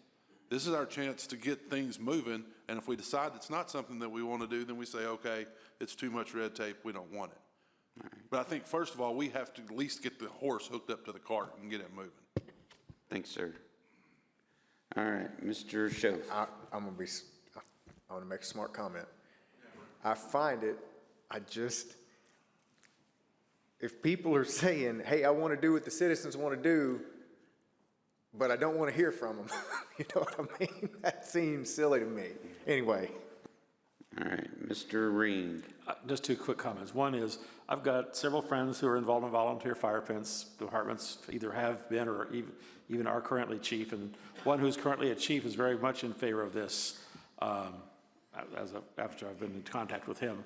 The other thing is, we can't put this off long if we want. If you think we want to do this, we cannot put it off long. It's going to have to be ready to go to the legislature before the end of the year. So we're looking at 2 months, not a year, if we're going to do this in a timely fashion. Thank you. Mr. Nguyen. Thank you, Mr. Chairman. You know, just the past 3 years, we've really kicked this can, and we continue to kind of poke at it. And it's, you know, we talk about what we need. We need to get the chiefs together. We need to hear their vision. Guys, they have begged our commission for additional funding, some kind of different funding sources. We've had the ad hoc before that came up with a recommendation that we haven't acted on, that we chose not to move forward. You know, I appreciate the commissioner's comments from the 22nd District, just explaining that this is just step one in evaluating a different avenue. You know, so I commend it. I want to support it. Let's see where it goes. You know, as we get further down the road, things may change my mind as far as if this is something we truly want to implement. But I think to start moving in a direction to finding a better funding source for our volunteer fire departments is the direction that we all need to be willing to go. You know, there's a lot of sentiment from citizens is, you know, they just want to pay for the services they use. You know, I'm not opposed to continuing to fund the volunteer fire departments with a donation, but that's everybody in the county paying for that. And you know, the citizens of White House and the city limits of White House, same thing with Hendersonville, Gallatin, so on and so forth, don't directly benefit as much from that service, but they're paying for it. So I don't think there's any harm in evaluating this and trying to figure out what's a better way, you know, and I think that's all the ask is at this moment. So I'm going to vote to support it. Thank you, Mr. Chairman. Appreciate that. Mr. Harris. Yes, sir. Whether we're taking this money from a nonprofit or whether it's a fire tax, you're still using the public's money regardless. This way, at least you're giving those folks in the county the option of whether they want you to take that money from them or not. So I will be supporting this. Thank you, sir. Mrs. Rogers has already spoke, so I'll go to Mr. Jones if you can click on. Call the question. Oh, that may have been. All right, seeing no one else in the queue. No one else is in the queue, so I'm not going to entertain that motion, but let's go ahead and put this to a vote. So this is actually voting on the motion that the main motion request to state for private act fire tax referendum. Hold on one second. Do what? For the fire tax referendum? I'm not entertaining the call to question. We're voting. So we're not, there's no one else in queue. We're voting on the main motion. It needs 13 votes. So this is a request to state for the private act on fire tax referendum. 16. Oh, I'm sorry, it's 16 because we're going to the state. Oh, because of that. Okay. All right. So that still needs 16. It's not going to get 16, but we're gonna put this on the board. 2509-09. Let's go. Commissioner, record your vote.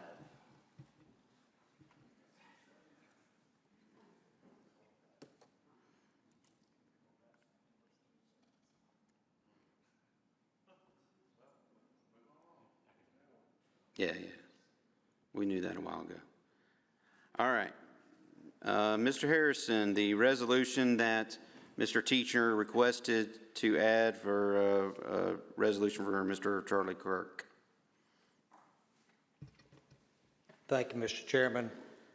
I'm not sure what item this is. Did we bump everything down, or did we give this 2509-26? Yeah, well, it's 2509 dash, as far as I know, dash 26. Okay, all right. So we'll go with that. Item 2509-26 is a resolution of the Sumner County Board of County Commissioners declaring October 14th as Charlie Kirk Day in Sumner County, Tennessee. And if it pleases the chairman, I would like to yield my time to the commissioner from the 14th District. All right, Mr. Teachner. Thank you, Mr. Chairman. Thank you so much. Just the rationale behind this, I wanted to make sure I explain myself. I don't. Let's make a motion in a second, and then you're still. Okay, motion in, okay, go ahead. I just want to be clear, the reason why, so Charlie Kirk, his assassination happened after there was even legislation. We haven't met at all as a body, for this. And so his birthday is going to be the 14th of October. And so it'll be before we meet again. And I just thought it felt appropriate. It was amazing and very moving just to see all the love everywhere. We've all seen it. And we're all moved by this, obviously.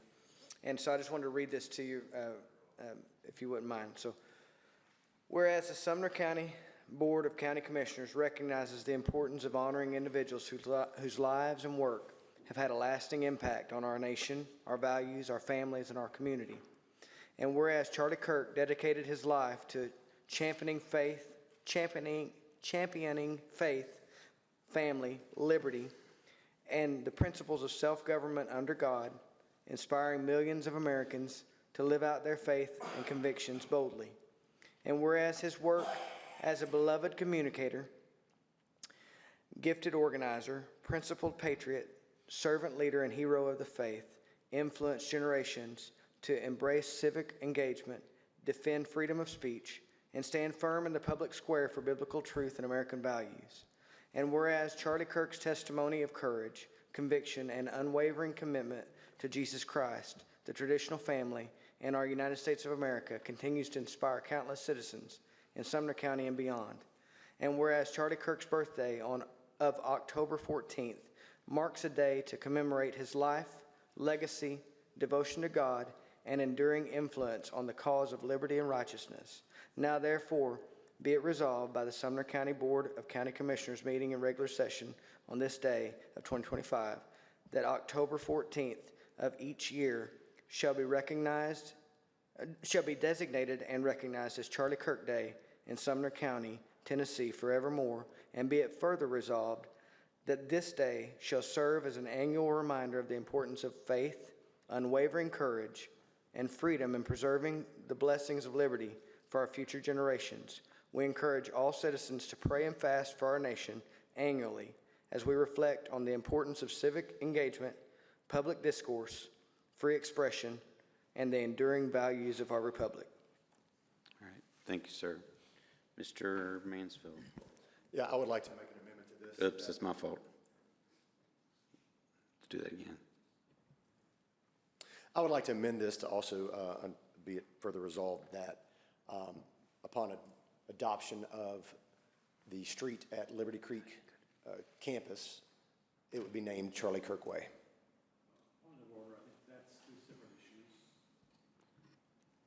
Yeah, I'm going to rule it to be a separate issue.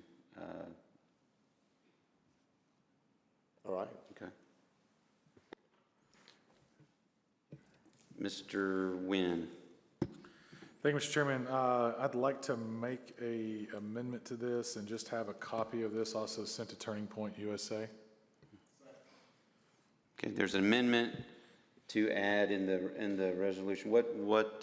Just to send a copy of the resolution. Okay, to Turning Point USA. Yep. And there is a second by Mr. Schoaf. Anyone have any, anyone want to speak to that amendment? Okay, all in favor say aye. Aye. Opposed? So that's unanimous. Mr. Jones? Thank you, Mr. Chairman. I understand that it was an improper place for the previous commissioner to ask for that addition of the road name being added. Is there a place within here where parliamentary we could add it at the same time, since it seems fitting for the occasion? I don't want to miss it and make it go till next meeting. Is there a place where we could possibly address that tonight? In my opinion, I think it should go to that one should go to next month's highway committee. It's my opinion. Well, So to answer about tonight, no. I guess I was just trying to get it in before the October 14th day. It would be a good time to proclaim that name on this day or prior to this day, not after the day.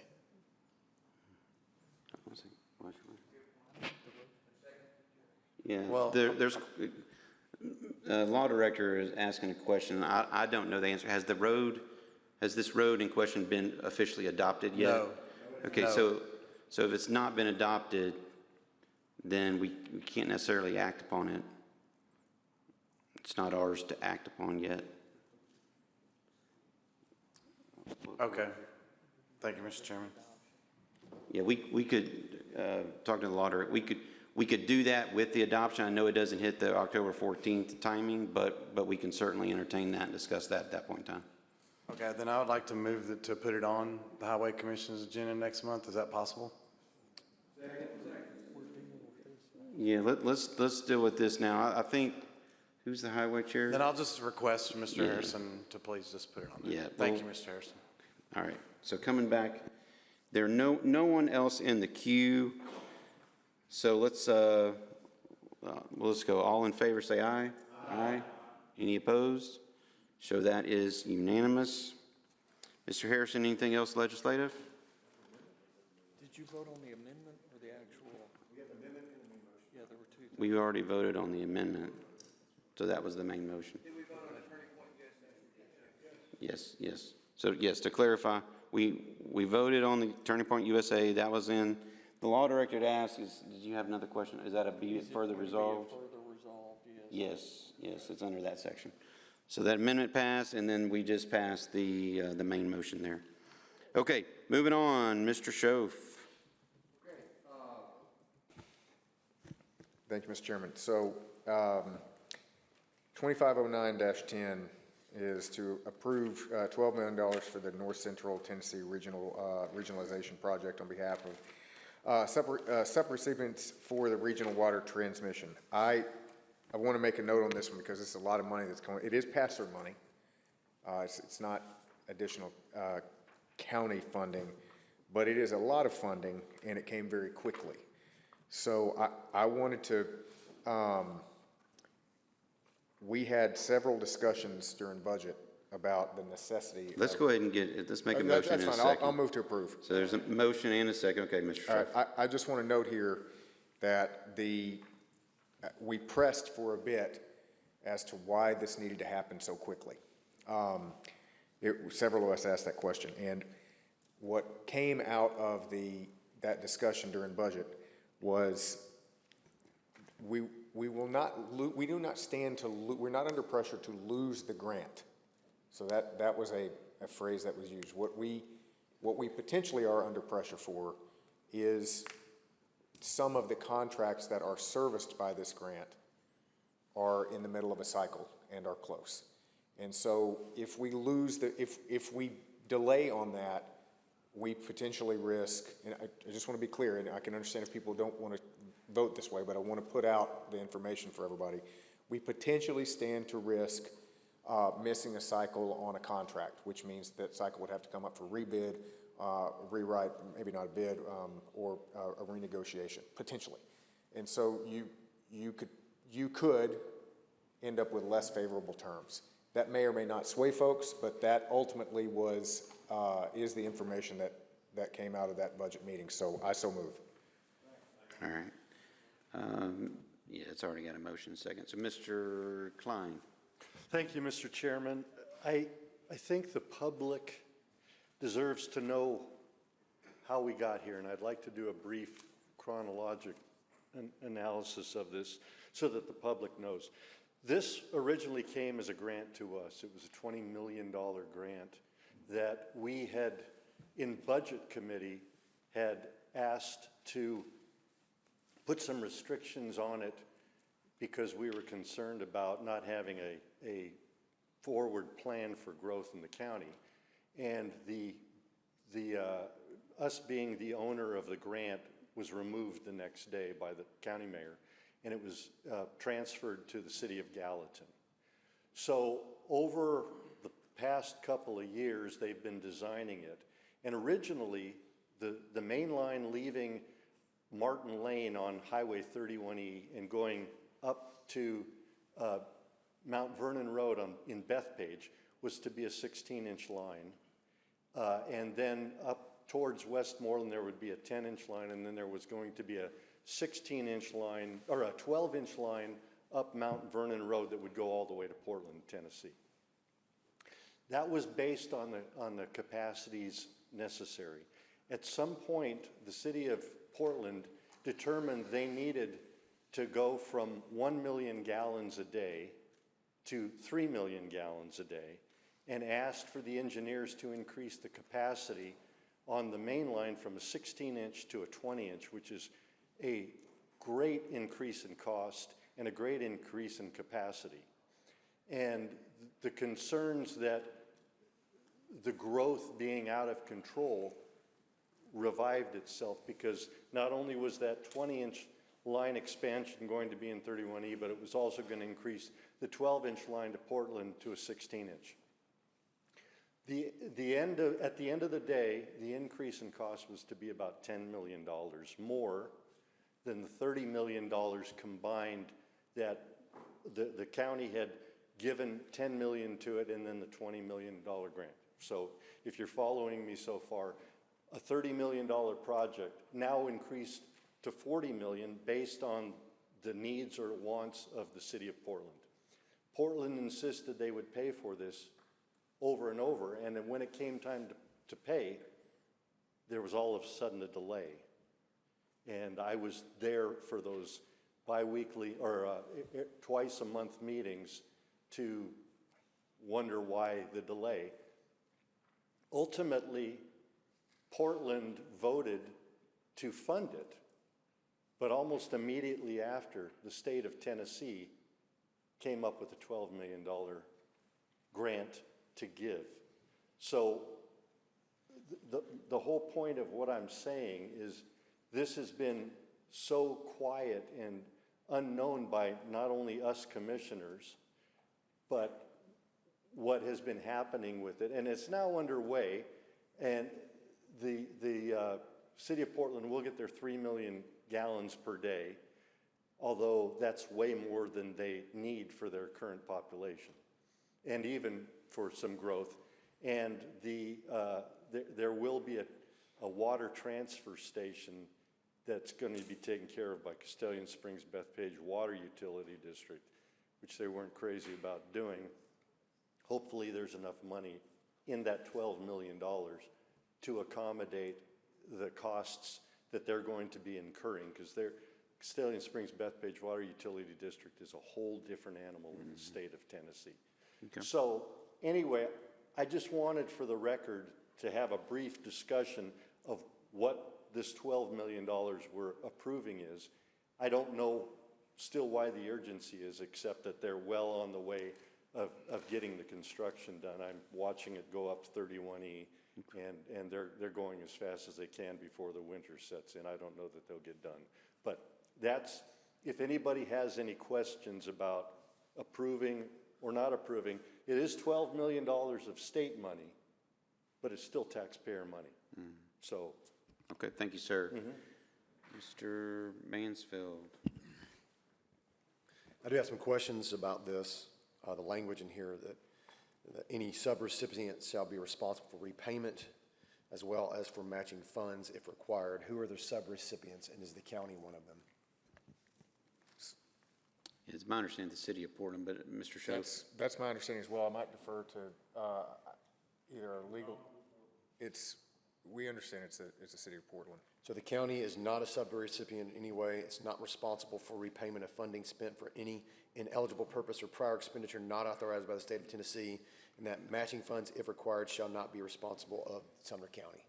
To my understanding, that is true. I mean, if you want to make a motion to amend it to be more explicit, I mean, I'd support that. That's fine. Yeah, that's how it was described in. I'll make a motion to amend the language to say basically, Sumner County shall not be responsible for repayment, and the second at last, be it further resolved, as well as matching funds, if required, shall not be the responsibility of Sumner County.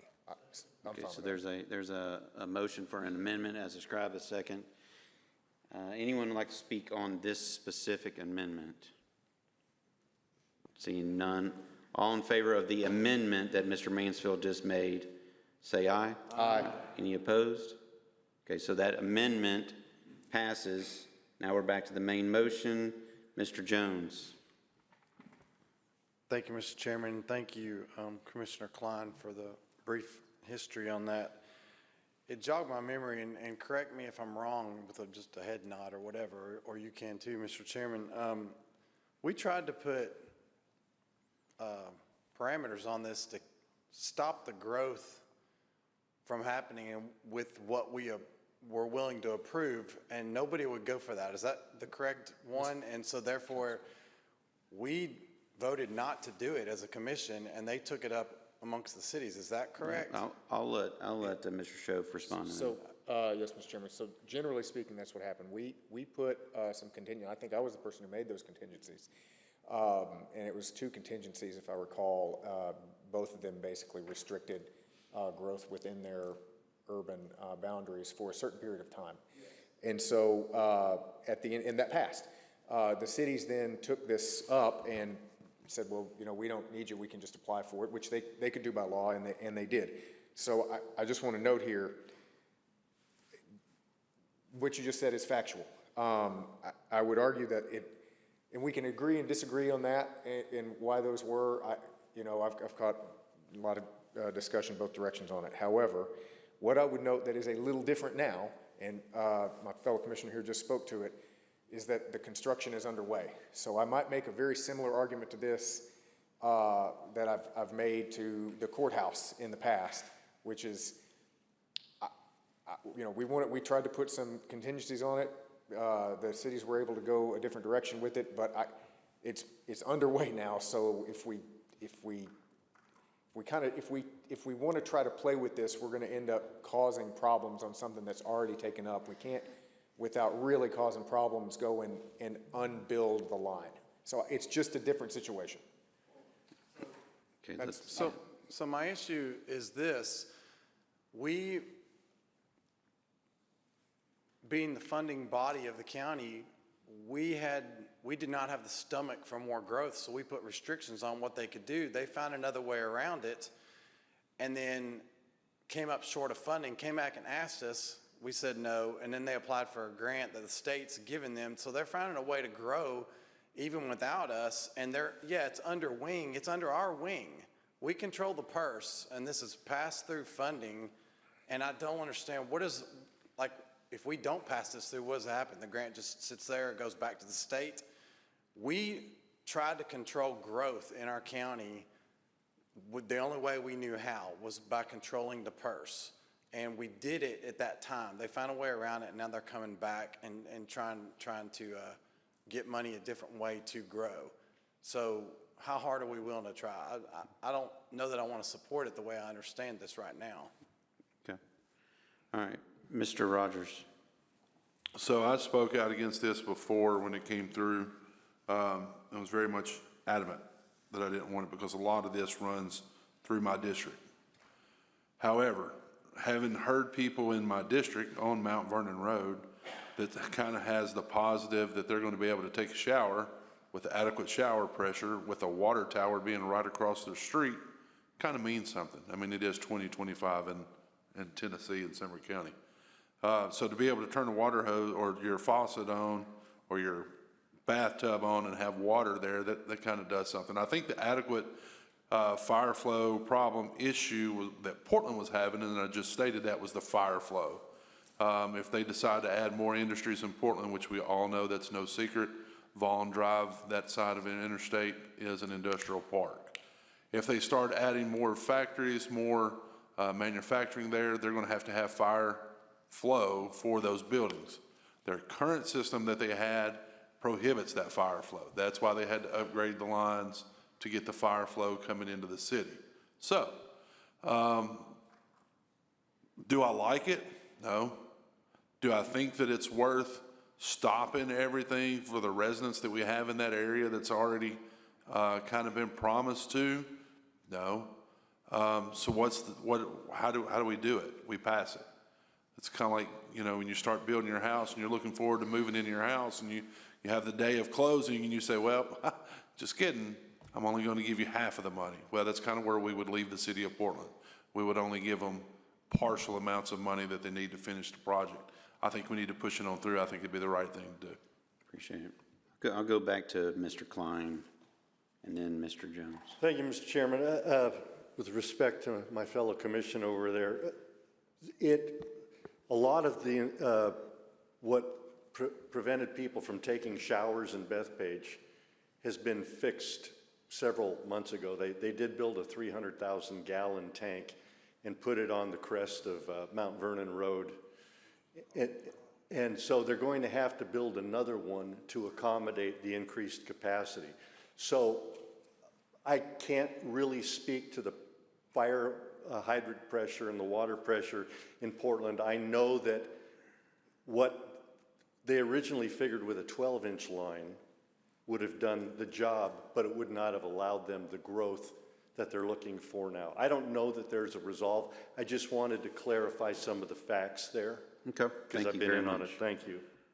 Mr. Jones. Thank you, Mr. Chairman. So I'll just ask the question, and whoever can answer it, I would appreciate it.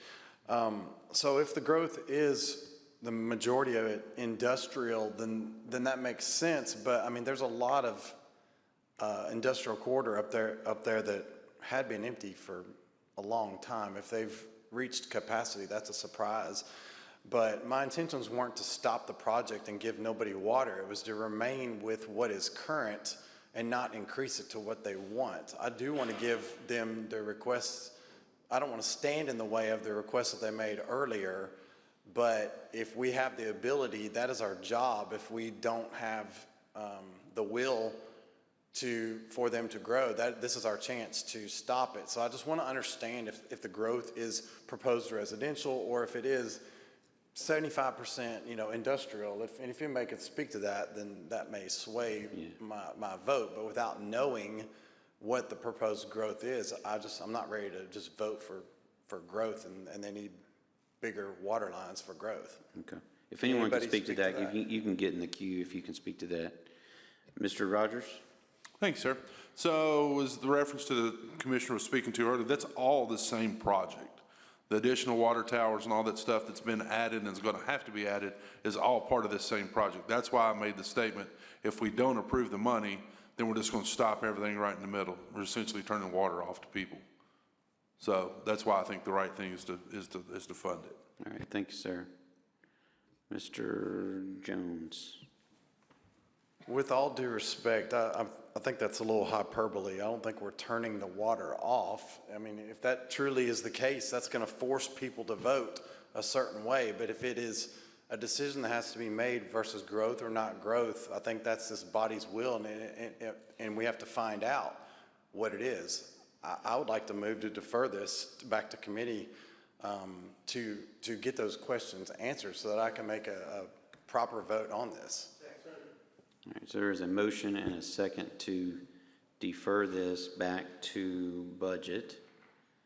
Anyone, I know I see Mr. Harrison and Mr. Ring. Anyone would like to speak on this main motion, Mr. Ring? Okay, can you put Mr. Ring? Okay. This commission has become famous over the years for postponing projects. And we know that every time we postpone projects, the costs go up. There's no reason to postpone it. This is pass-through money. Okay, this is state money that we're voting whether or not to send it on to the pay for the project that's already been started. There's no reason to defer this. It needs to be done today. Thank you. Thank you, sir. Mr. Klein, on this motion or the main motion? Okay, can you hold on a second? Can you put Mr. Klein? Okay. Thank you. Does anybody know? I don't know what the timetable is. I haven't been to the last couple of meetings. Does anybody know the urgency of this money? So I don't know, Mr. Harrison, you want to speak to that, or Mr. Rogers? I saw you jump in queue. Mr. Harrison, can you speak to that? Yes, sir, Mr. Chairman. My understanding is that if we don't go ahead and get this approved, because it's got to go through a review process, that they are projected to run out of money sometime in November. Okay, thank you, sir. All right, so we're still on this motion to defer. Mr. Show, for you on this motion or main? Call question. Yeah. All right. There's a motion to call the question, and this is to call the question on the deferral. The motion to defer. So there's no one else in the queue, so I'm going to do the same thing. I'm not going to entertain that. We'll go ahead and vote on deferring this. So let's put that on the board. This vote is to defer this back to budget. It will need 13 votes. Each commissioner records your vote.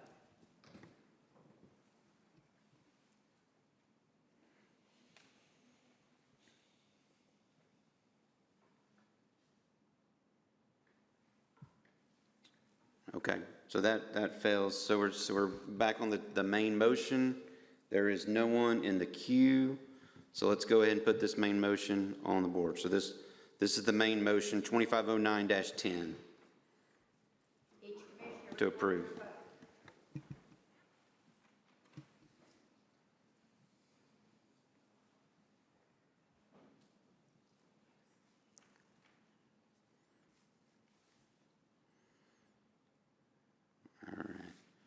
Got 15 yeses, that passes. Mr. Schoaf. Thank you, Mr. Chairman. Approve, item 2509-11, approve $337,999.95 to rural fire departments. There's a motion and a second. Mr. Mansfield.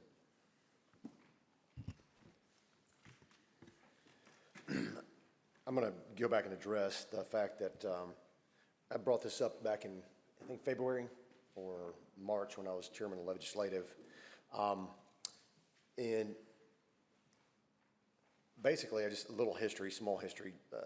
In the fiscal year 24-25 year, we did increase funding by $230,000, $633 in donations over that previous year. The total in the fiscal year 24-25 donations was $680,000, up from $450,000. So that's like a 52% increase. And if you average that out between all 13, I'll say stations, not departments, that was roughly $52,000. What's included in that 680 was also $30,000 for radio fee permanent. That was something I got to try to get past the previous commission. I could never get that done, to waive that fee on behalf of the departments.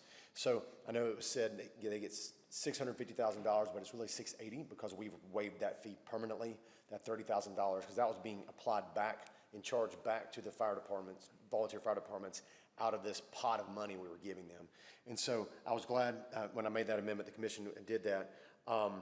But, you know, what I think we should do, and what I'd propose in legislative, and I'm going to make a motion or amendment to this tonight, is to eliminate the current nonprofit allocation process for VFDs and do a simple one-time donation per department.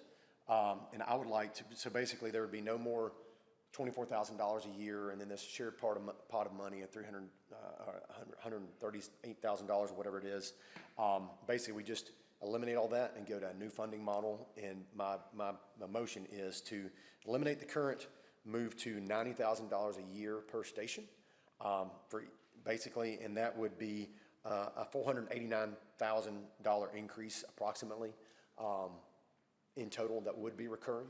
So that's my motion, or amendment to this motion, is to go back to that funding, eliminate the current funding model, go to $90,000 per department, which would bring the total up from $680,000 roughly of what we were giving them based on last year's models to $1.17 million. And so I sat here in July, and there was a motion made to over almost $500,000 or more for more pay for emergency services department. And didn't even blink an eye to say, we got $500,000, we'll do it. And so this is $489,000 I'm asking on behalf of the volunteer fire department's a permanent increase that we would do that. But there's a motion and a second. I want to make sure clarification. It's to eliminate the current funding model where you're giving $24,000 per department, and then they're sharing that shared pot of money. I think it's $138,000. Eliminate that and just strictly move to give each one of those stations $90,000. Okay. And then the total increase would be $467? Well, I'm counting the radio fees that we've already kind of absorbed in that, so that would be $489,000, but we're already, so it's really like probably $459,000, you know, is what I'm proposing. But is your motion, where are you suggesting that money be pulled from? I'm sure at the moment, so, I mean, we've talked about that in the budget, and it's been there for a while, so, I mean. Okay. So the finance director spoke up, said it would be taken from one-time reserves, and so if it's recurring, then that will be impacted. So there is a motion as stated and a second. Yeah, I mean. So hold on a second. So there's a motion and a second. Mr. Harrison is in the queue. Or you want to speak on this or the main? This one? Okay, so Mr. Harrison. Thank you, Mr. Chairman. I'd like to make an amendment to his amendment. Okay. Increase it to $100,000 per Okay, station. so the first amendment was $90,000. This amendment to that amendment is, instead of $90,000 per station, $100,000. And same funding source. Okay, so that is the amendment to the amendment. Anyone in the queue wants to speak to the amendment on the amendment? Okay, hold on a second. Mr. Rogers is on this amendment. Okay, we'll go to Mr. Rogers next here. Sorry, I kind of feel like I'm on Oprah. You get $1, you get $1. I'm just kidding. I'm for this. I like it. However, I just want to make sure that if this is where we go and this is what we do, then we're not going to have to come back in a month and claw it back because it's volunteer, it's nonprofit, it's one-time money. We didn't post it right. We didn't do all this stuff. So. And here's the tricky part, is some of these departments can't get in touch with their money because of the way it was allocated in the budget. So if they can't get in touch with their money, and we want to go, and I'm great and thankful that we want to give them more money, but what my fear is, how do we allow them to have access to their money without them not being able to operate for October and November if we get into a posting issue that this has to post because it's nonprofit money? Financial director has to find the money. I guess legal? Do we have an answer for all that? Yeah, let me,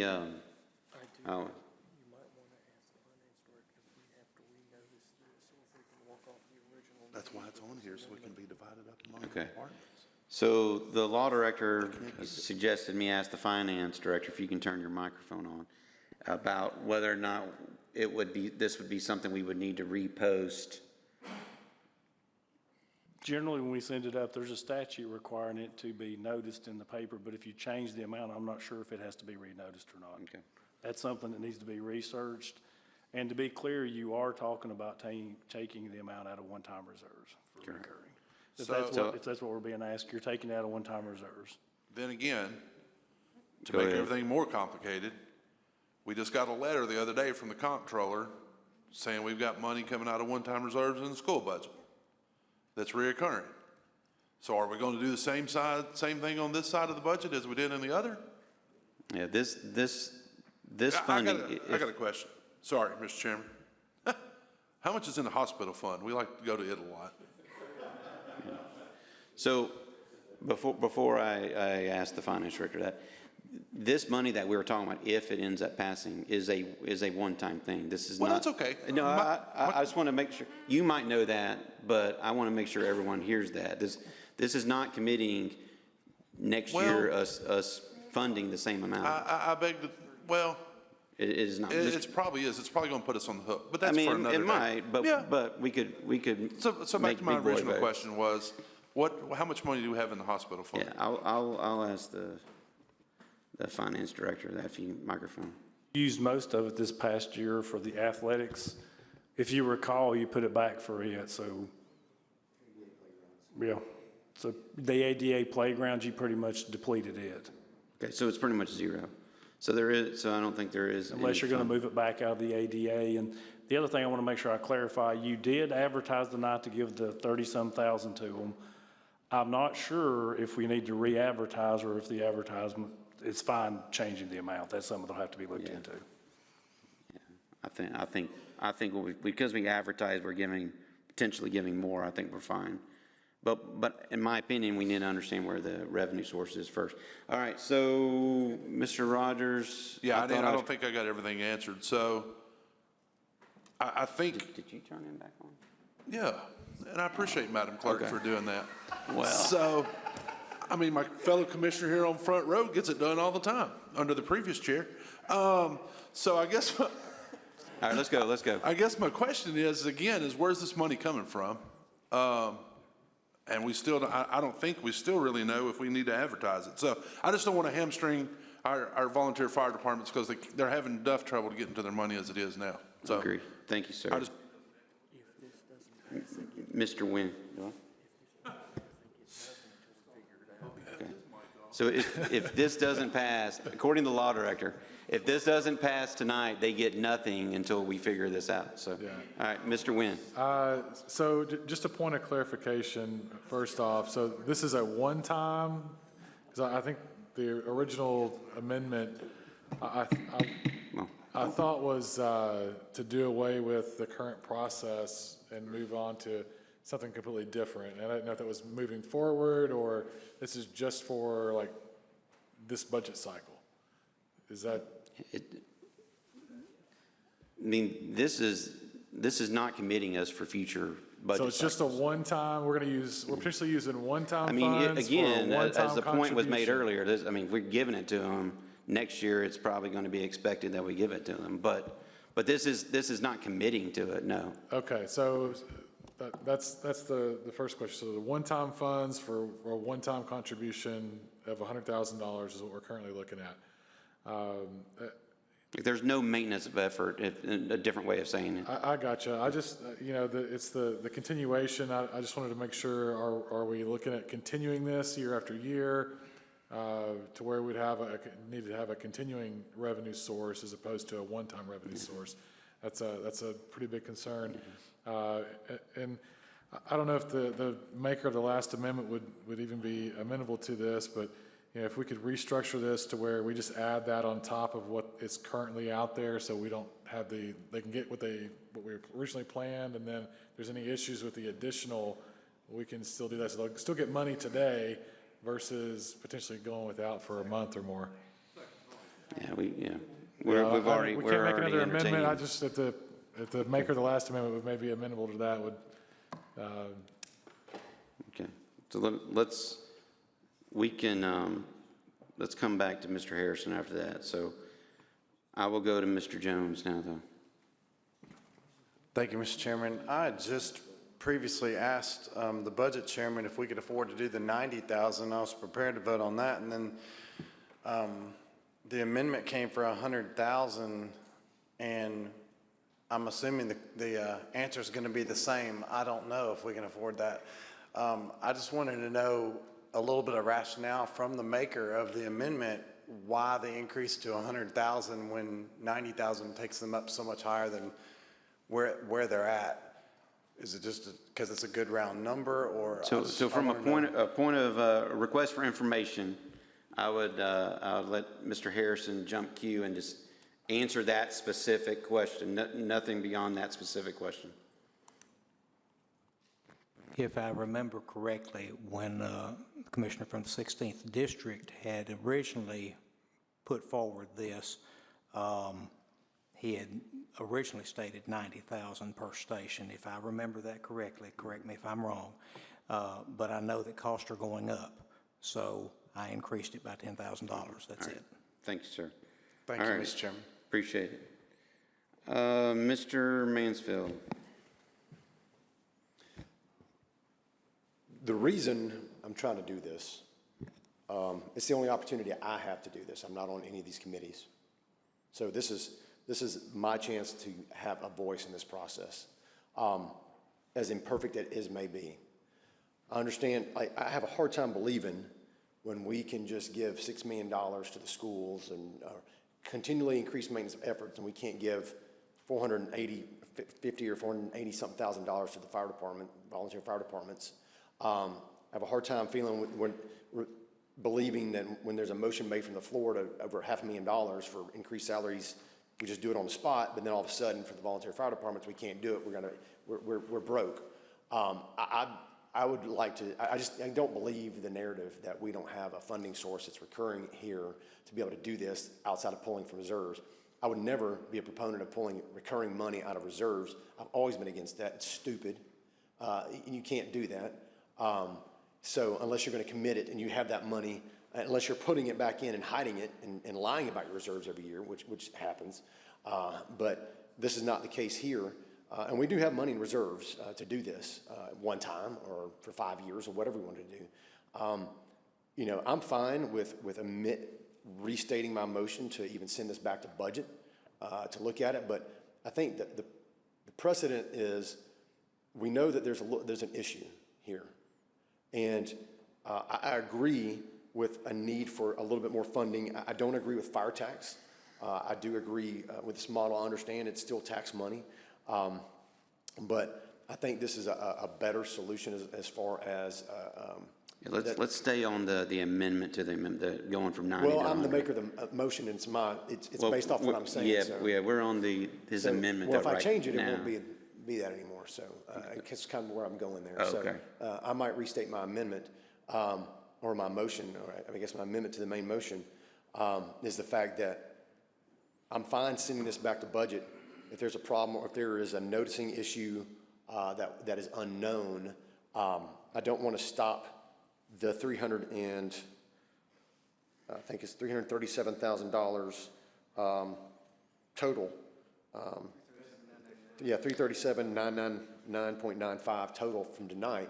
But I would like to, I guess I'm going to reframe my main motion to defer this back to budget for next month for discussion on bridging the gap of what's currently here, of what we're funding, to then find a permanent solution to bridge that financial gap on a recurring basis. So I'm going to make that my motion. So hold on a second. The amendment to the amendment, so the original amendment is now changed. So that takes the amendment to the amendment off. Now, one thing we could do, I'm not persuading, we could vote for what's on here tonight and then also ask budget to do what Mr. Mansfield's wanting to do. So we could do that. That's not my what recommendation. He asked, but, okay, that was your that's what intention? I was saying is okay. I don't want to hold up the 337 tonight. Okay. I want to send this back to budget. On top of that, what is that gap, that dollar amount to bring up from the 680 to the 1.17, find that $450,000 gap to spread out at a minimum on a one-time basis. But my goal is for recurring, but I understand it's one time. Yeah. So that is I guess I'm restating my motion. We've got a second. The amendment. So I think we're all clear on that. So if I understand, the amendment now that Mr. Mansfield's making is to actually approve this item on the agenda, but then also, in addition, to ask the Budget Committee to entertain My proposal, his to bring each proposal station tonight. up to $90,000. It'll be on. Hold on one second. Go ahead and put Mr. Schoaf as budget chairman in the queue. So I just wanted to say, if we want to just make this clean, I'm stating here for public record that this will be on the next budget. We don't have to make an amendment. We could just vote on it cleanly. And this will, the difference that you're asking for will be considered during next month's budget. I still want to vote on it. Okay, That's we can fine. still I vote mean, on it. All right. I'll support it either way. So the motion here is again, the amendment that we're talking about here is to approve the 337,999 and ask the budget committee to address and pick up Mr. Mansfield's proposal as described. Mr. Chairman, point of order, is that the third amendment? No, it's not an We- amendment yeah, at all. we- I'm we just would- restating we my would- original amendment. He withdrew his original amendment, yeah. Correct. My ruling is he can do that. So we're going to vote on this right now. Let's go ahead and vote on this amendment for Mr. Mansfield. Go ahead and put that on the board. Each commissioner record your vote. Could you please restate the amendment? This is to approve the 338 and ask the budget committee to take up the difference that Mr. Mansfield described. All right. All right, so that amendment passed. Now we're back on the main motion now of 2509-11. Mr. Okay, let's go. Put it on the board. So this is the main motion. We just voted on the amendment, so it's the exact same thing we're voting on. So now it's the main motion, 2509-11, as amended.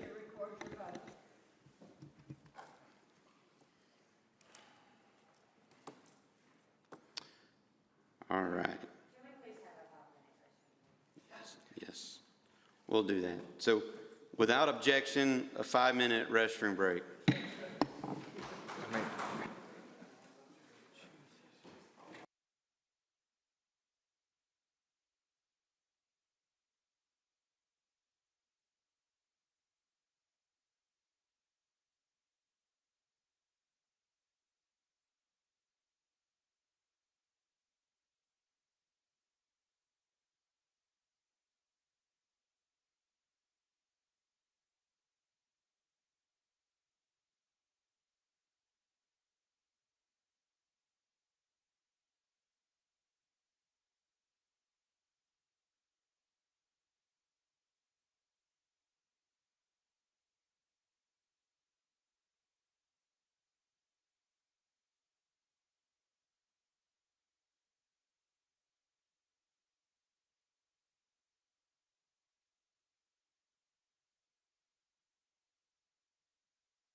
We got 1 minute, 1 minute.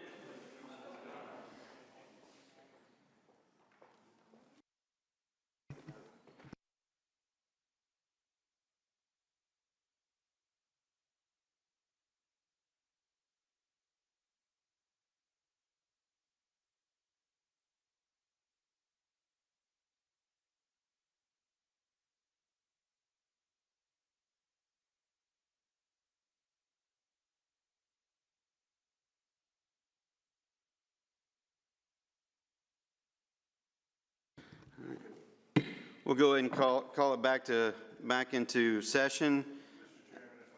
Okay. Okay. Let me. This commission, if we could stand and rise to a moment of silence, it's just now been posted.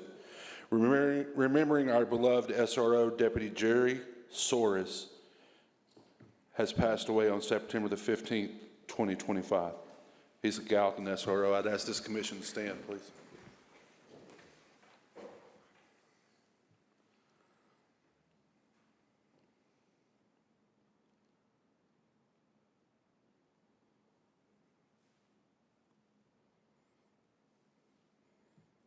All right, thank you very much. Thank you, Mr. Chairman. Appreciate that. I had not received that latest. I know that was the issue that the mayor had to step away for earlier. So thank you for sharing that that news. It is very, very sad. He was the SRO that we recognized here. I think it was last month that was involved in Mr. Harris's uncle's heart attack there. So please keep his family in your prayers. So okay.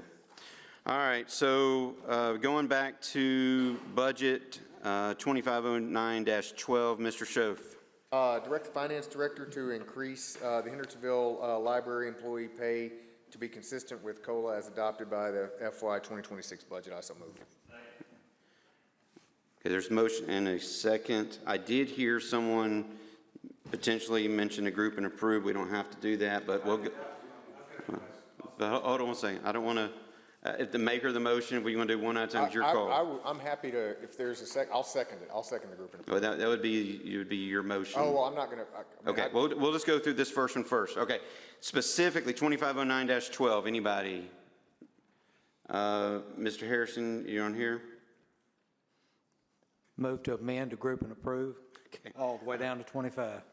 Okay, so there's a motion to amend and group and approve all the way down to 2509-25. There is a second on that.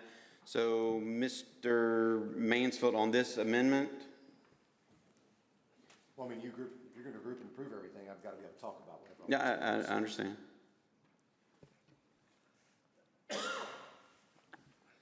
But Mr. Mansfield back on the mic. There you go. There you go, sir. I have just a question about 2509-12, the one we're on. I didn't see an appropriation sheet. Is this new money, or is this something that was already in the budget that just has already been appropriated in the budget cycle, that it's just not happened yet and it's needing that kickstart? This is money that's already in the budget. It's already been approved and everything. And why are we having to do this? We're having to do this because Hendersonville currently doesn't have a director, and their employees cannot get the increase in pay without a director. So this is to allow them to get the money that's been already approved to them. That's a shame. All right. Anyone else on this specific group and approve? Mr.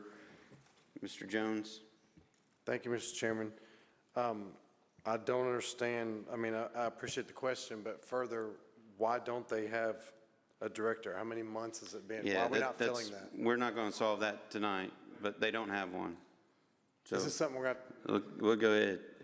Any other? They don't have one. I mean, no. But no. The question for the mic. This is not something we'll have to continue to do. This is something that we have to do so that they can get their cost of living, which is backdated to July 1st. So, okay, Mr. Brown on this, Mr. Brown? Yeah, on 2509-13, I would like to understand what the other contracted services are for the three entries for $190,000, $241,535, 56 cents, $241,535 and 55, totaling $673,071 and $11. I just don't, I'd like to know why. Oh, the head of the committee's not here. So what's the other contracted services? That's rather vague to be spending that kind of money on. Is there anyone who would like to speak to that? I know Mr. Sullivan stepped away. Okay, there's no one to answer your question on that. Also, Okay, go ahead. I thought you were done. Put him back on, please. I thought you were finished. Okay, go ahead, sir. on 250916, they want $500,000 for exterior and interior doors. I mean, how many doors and buildings are we talking about at this point? There's just a lot of unanswered questions here, and to vote on this just 30 minutes before this meeting, and it just doesn't show very good responsibility. All right, thank you, sir. All right, Mr. Schmidt. Yeah, this is real quick. As during public comments, a citizen had had a question. Why are we appointing Ms. Browning as interim finance director since Mr. Lowing's still here till November?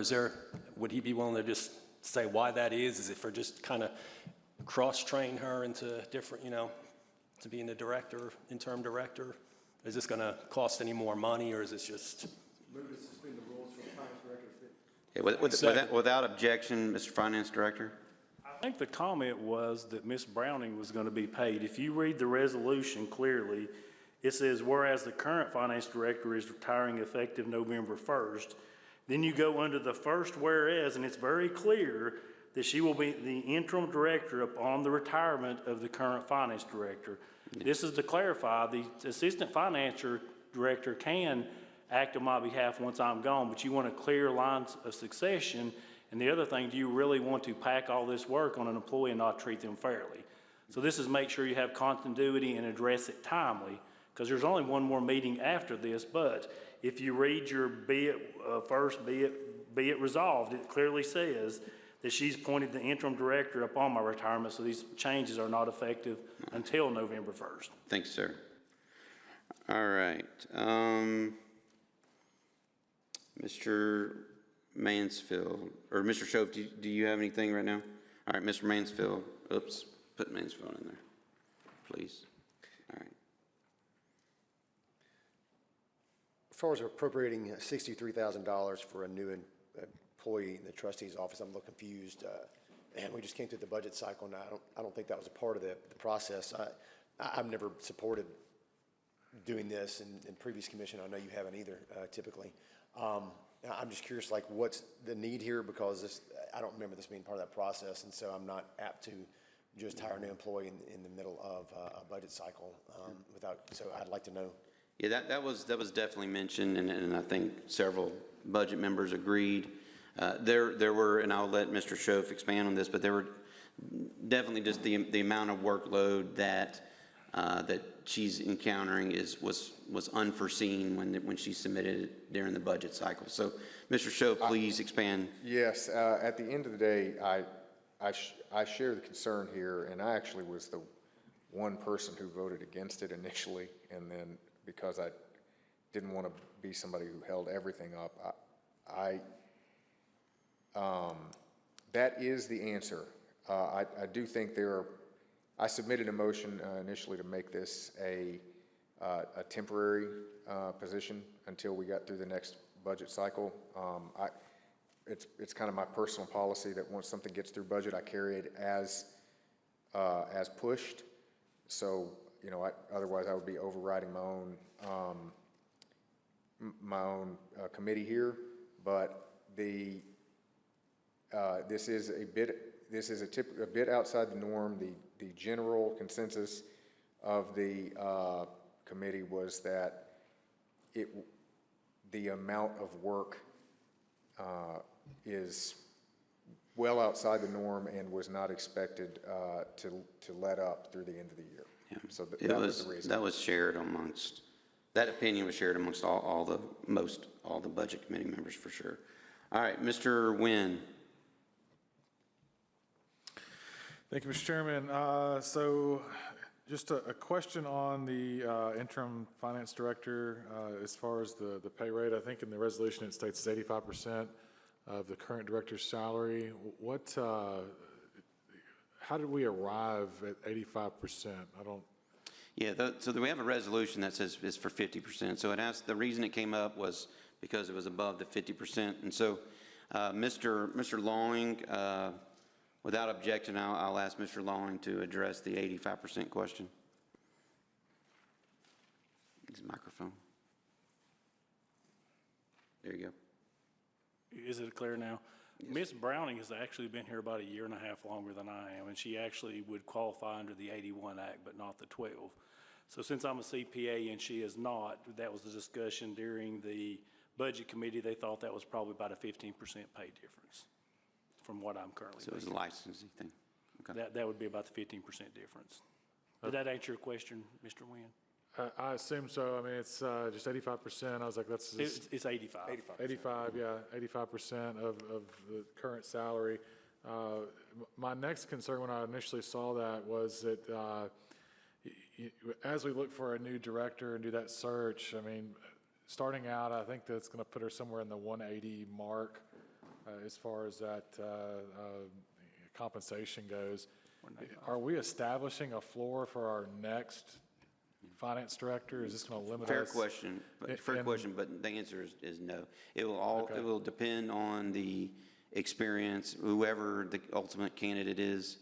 If they're brand new or if they've got 30 years or whatever it is, it's going to be, this is not a baseline if that's your question. Yeah, that was just a concern that I had. I was like, I don't know if we're starting to pigeonhole ourselves into now where we've got to be at or north of 180 for the next person. So. Fair question. Yep. All right, thank you, sir. Mr. Ring. Thank you, sir. A previous commissioner asked, I believe, about 2509-13, what that was about, and I had to look it up. So the information we got in the Education Committee was it allocates reserves held for the specific programs. The reserves can only be appropriated and spent on those programs. So apparently, these are reserves that are involved in certain programs, and they can only be spent on those programs. So it's moving out of reserves into the budget, is my understanding. Thanks, sir. Mr. Jones. Thank you, Mr. Chairman. It seems like everybody's all over the board with how they're wanting to vote on all these. I don't know why we group and approved them, because I'm trying to find some kind of consensus for how to vote on this whole slate. I don't want to group and approve them, but I would ask maybe to amend. Did we already pass the group and approve, or let's go that route and see. Let's let that fail probably, and then we'll address your question. Well, rather than let that possibly pass. It might pass. I know. So rather than that, I would like to pull out in my amendment, pull out number 13, and then 4, 5, 6, and 7. And if anybody else wants to pull out any others, but let the others group and approve, I'm fine with that. But it just seems like everybody is all over the place with their votes. So I want everybody to have the freedom to vote how they want on these and not deny all of them. All right, so there's an amendment here. For 13, 4, 5, 6, and 7. When you say 13, 14, 15, 16, 17? No, number 4, 5, 6, and 7, and number 13. Just pull those out and group and approve the rest of them. Oh, okay, my bad. So item 4, 5, 6, 7, and 13, there's a second. All in favor say aye. Aye. Any opposed? No. Okay, let's put that on the board. This is to remove 4, 5, 6, 7, and 13. Yes is to remove. Each commissioner record your vote. I mean, the alternatives to vote no on everything, and I don't want to do that. Okay, that fails. Let's go back to the main motion. No one else in the queue. So this is the group and approve items 3 through 16. So 2509-12 through 25. 13 votes needed. Each commissioner records your vote.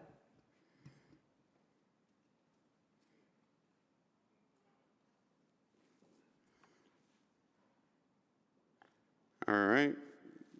Wait here for 2 seconds.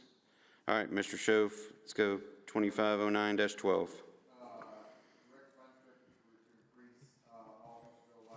Can you put his mic on? Okay, there's a motion and a second for the microphone that wasn't on. 2509-12, motion and a second, no one in the queue. Let's put that on the screen to vote. 2509-12. Each commissioner records your vote.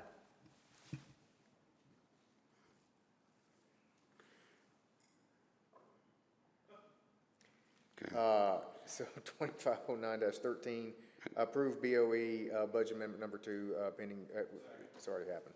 Motion and a second. So 2509-13, put that on the board.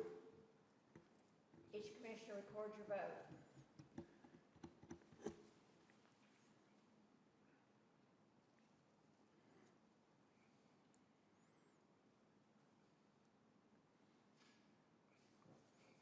All right, that one, so 2509-13 fails to pass.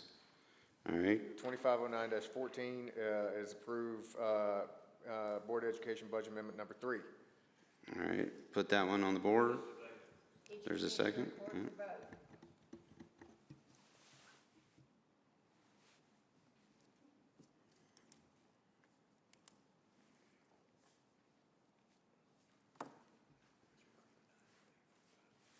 All right, Mr. Schoaf. 2509-15, approve budget amendment number, Board of Education budget amendment number 4.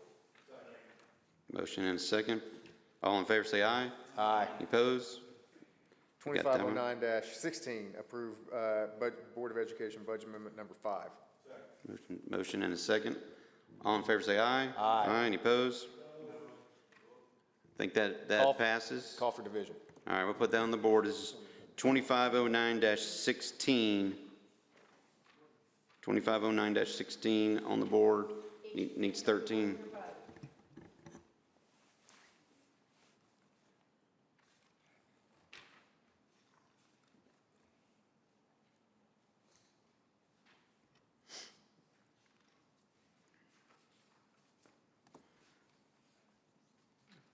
Okay, that one does not get 13 votes. You're moving on to 2509-17. 2509-17, approve canning copy release for the Board of Education. I so move. Motion second. All in favor say aye. Aye. Opposed? Okay. 2509-18, approve budget carry. Motion and a second. All in favor say aye. Aye. Any opposed?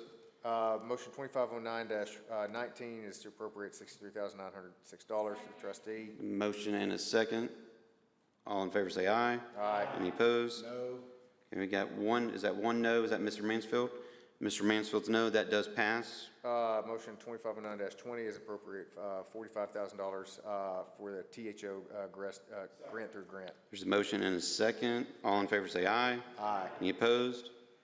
So that passes unanimous. Item number 2509-21, appropriate $223,000 to the Sheriff's Office remodel. I so move. Motion and a second.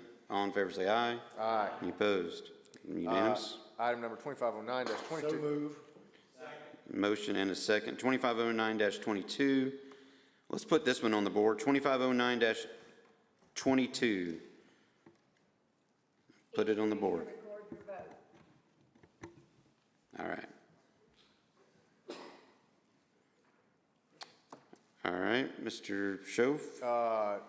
Item number 2509-23 is to approve Sheriff's Office to apply for TCI grant. This is just to allow for application. I so move. Motion and a second. All in favor say aye. Aye. Any opposed? Item 2509-24. Second. Okay. It's motion group and approve 2509-24 and 25. All in favor say aye. Aye. Any opposed? Okay.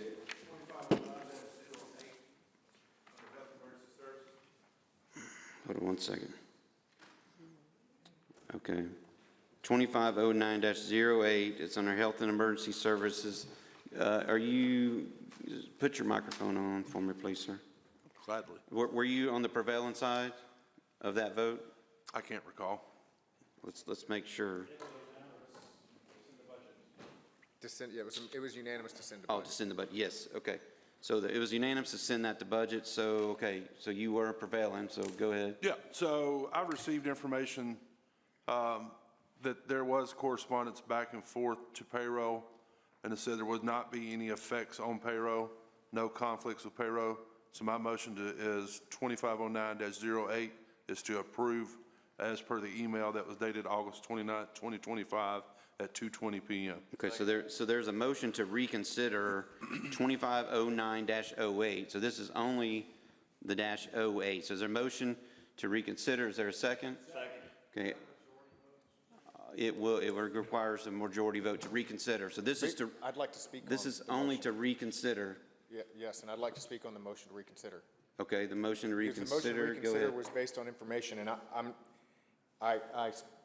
maybe without objection, you might want to ask our finance department if there has been, just to confirm that there's been some confirmation back and forth, because I don't know that they would concur.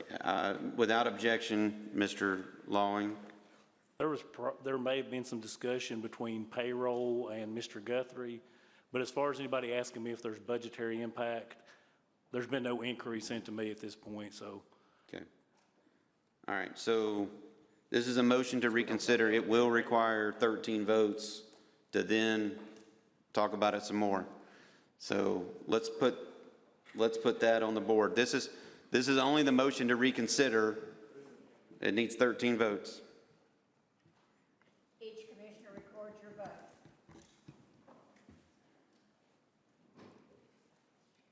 Okay. It did not receive 13 votes, so no, not yet. Our new agenda item is actually recognition of the public on non-agenda items. So we have one speaker tonight. It'll be max of 3 minutes. Ms. Charlena Allmiller. 3 minutes max. And say your name, address, and the topic as you go into your comments, please. My name is Charlena Allmiller. I live at 143 Roland Circle, and I was going to speak about the library, but I wanted to now speak about the 2 Board of Education amendments that failed. The Board of Education Amendment number 5 is about public safety, and I feel like we're just back 3 years ago when we just poo-pooed on other budget amendments for public safety, the safety of our schools when other school shootings are happening. So I would appreciate if you guys would do a motion to reconsider and pass the budget amendments. You guys have all the stuff in your agenda about what they are. You don't need somebody to tell you.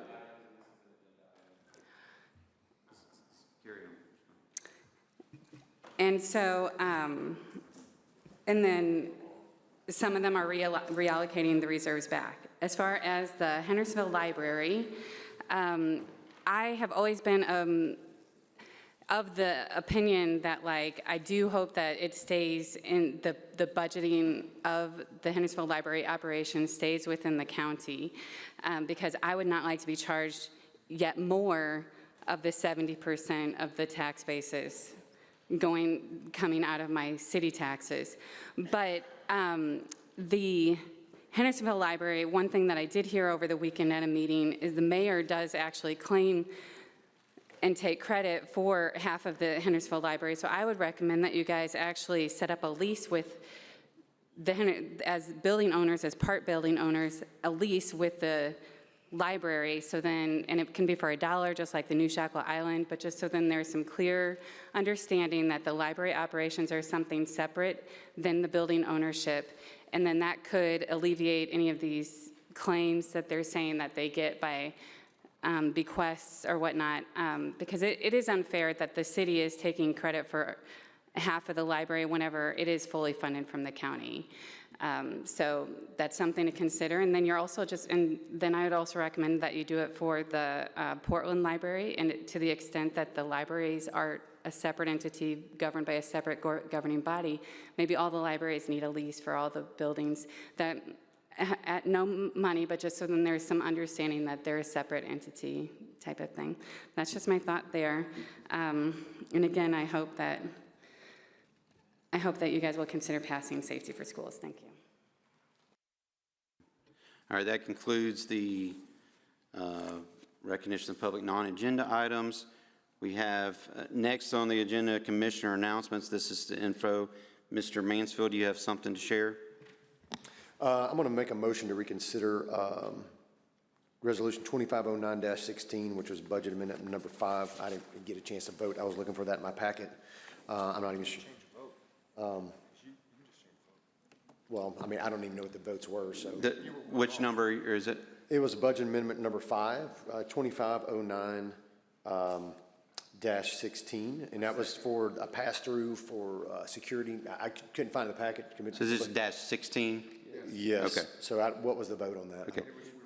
It failed, so. What, by one vote? I'll change my vote to yes. I'll change my vote to a yes. Let me ask Ms. Templeton, can you pull up the results of that? How does that work? So I can't tell what the vote was on that one? I'm happy to, I was going to make a motion to reconsider. I was on the prevailing side. Okay, okay, you were, okay. Motion to reconsider. This is 2509-16. Is there a second? Okay, there's a second. All in favor say aye. Aye. Any opposed? Maybe one or two. Okay, but okay, now we're back on 2509-16. Mr. Schoaf. Yes, Mr. Chairman. Here, I'll just to be super clear about exactly what this is, and we were trying to find it in the middle of it. And just to be clear here, just want to. I've got it right here. Forgive me, sometimes these things come fast, and this is I a didn't get it. pass-through metal detector for RTF. This right? is Replacement of select exterior and interior doors. Oh, correct. And camera feed device upgrades. Correct. So, I just thought it was for the metal detector. So it's for all of it. So this is exterior hardening for a school. So it's improved doors, and it's a metal detector. And this is a grant, correct? If I'm correct. This is pass-through. This is pass-through funding. Yeah. All right, so 2509-16, we've got too many speakers like the red lights, so I don't know how we get to all that. So here, what if I do that? Okay, now, get Mr. Jones, please. Mr. Jones. There we go. Thank you, Mr. Chairman. I'm not opposed to this. The question was asked by Commissioner Brown just to explain what this was, and there was nobody from the committee here to explain it. That's why it failed. So it's important for these department heads to explain these things so we could vote on them. That was the only reason. I wanted to clarify for the public why it was voted down. There was no explanation. Gotcha. Thank you, sir. I appreciate that clarification. Mr. Teacher, do you want to speak on this? Yes, just one statement. I voted no because I didn't know what it was for, but the 4 stores, that's actually a new spec that we're going to be seeing for across the whole state for all schools. And so I think that's the reasoning probably for that. I couldn't find it, so I voted no with that. Fair enough. Appreciate that. Mr. Klein, you want to speak to this? Yes, thank you, Mr. Chairman. Are we to assume that this will take care of all camera issues, all doors throughout the entire school district? No. This is RT Fisher. This is for one school. Oh, just RT Fisher? This is one school. Yes. Okay, sorry. Okay. The No, abbreviations that's fine. got me. I understand. There's lack of information. Mr. Brown, oops. If this is grant money, this should have been in consent because it should be information only. We shouldn't even have to worry about this portion is coming out of our money. Yeah. So why wasn't it? It's a pass-through, but we have to vote on it. It's grant money, I'm saying. It should be for our information only. It's not. We need to vote on it. So we're going ahead. Let's put this. I mean, it doesn't make sense. There's a motion to approve. Nobody answer question. All right. Motion to approve. Is there a second? All right. All in favor say aye. Any opposed? Okay, no no's on that one. All right, appreciate that. Commissioner announcements. Anybody have any events, anything want to talk about? If not, hey, thank y'all. Hey, good meeting, appreciate it. Motion, meeting's adjourned.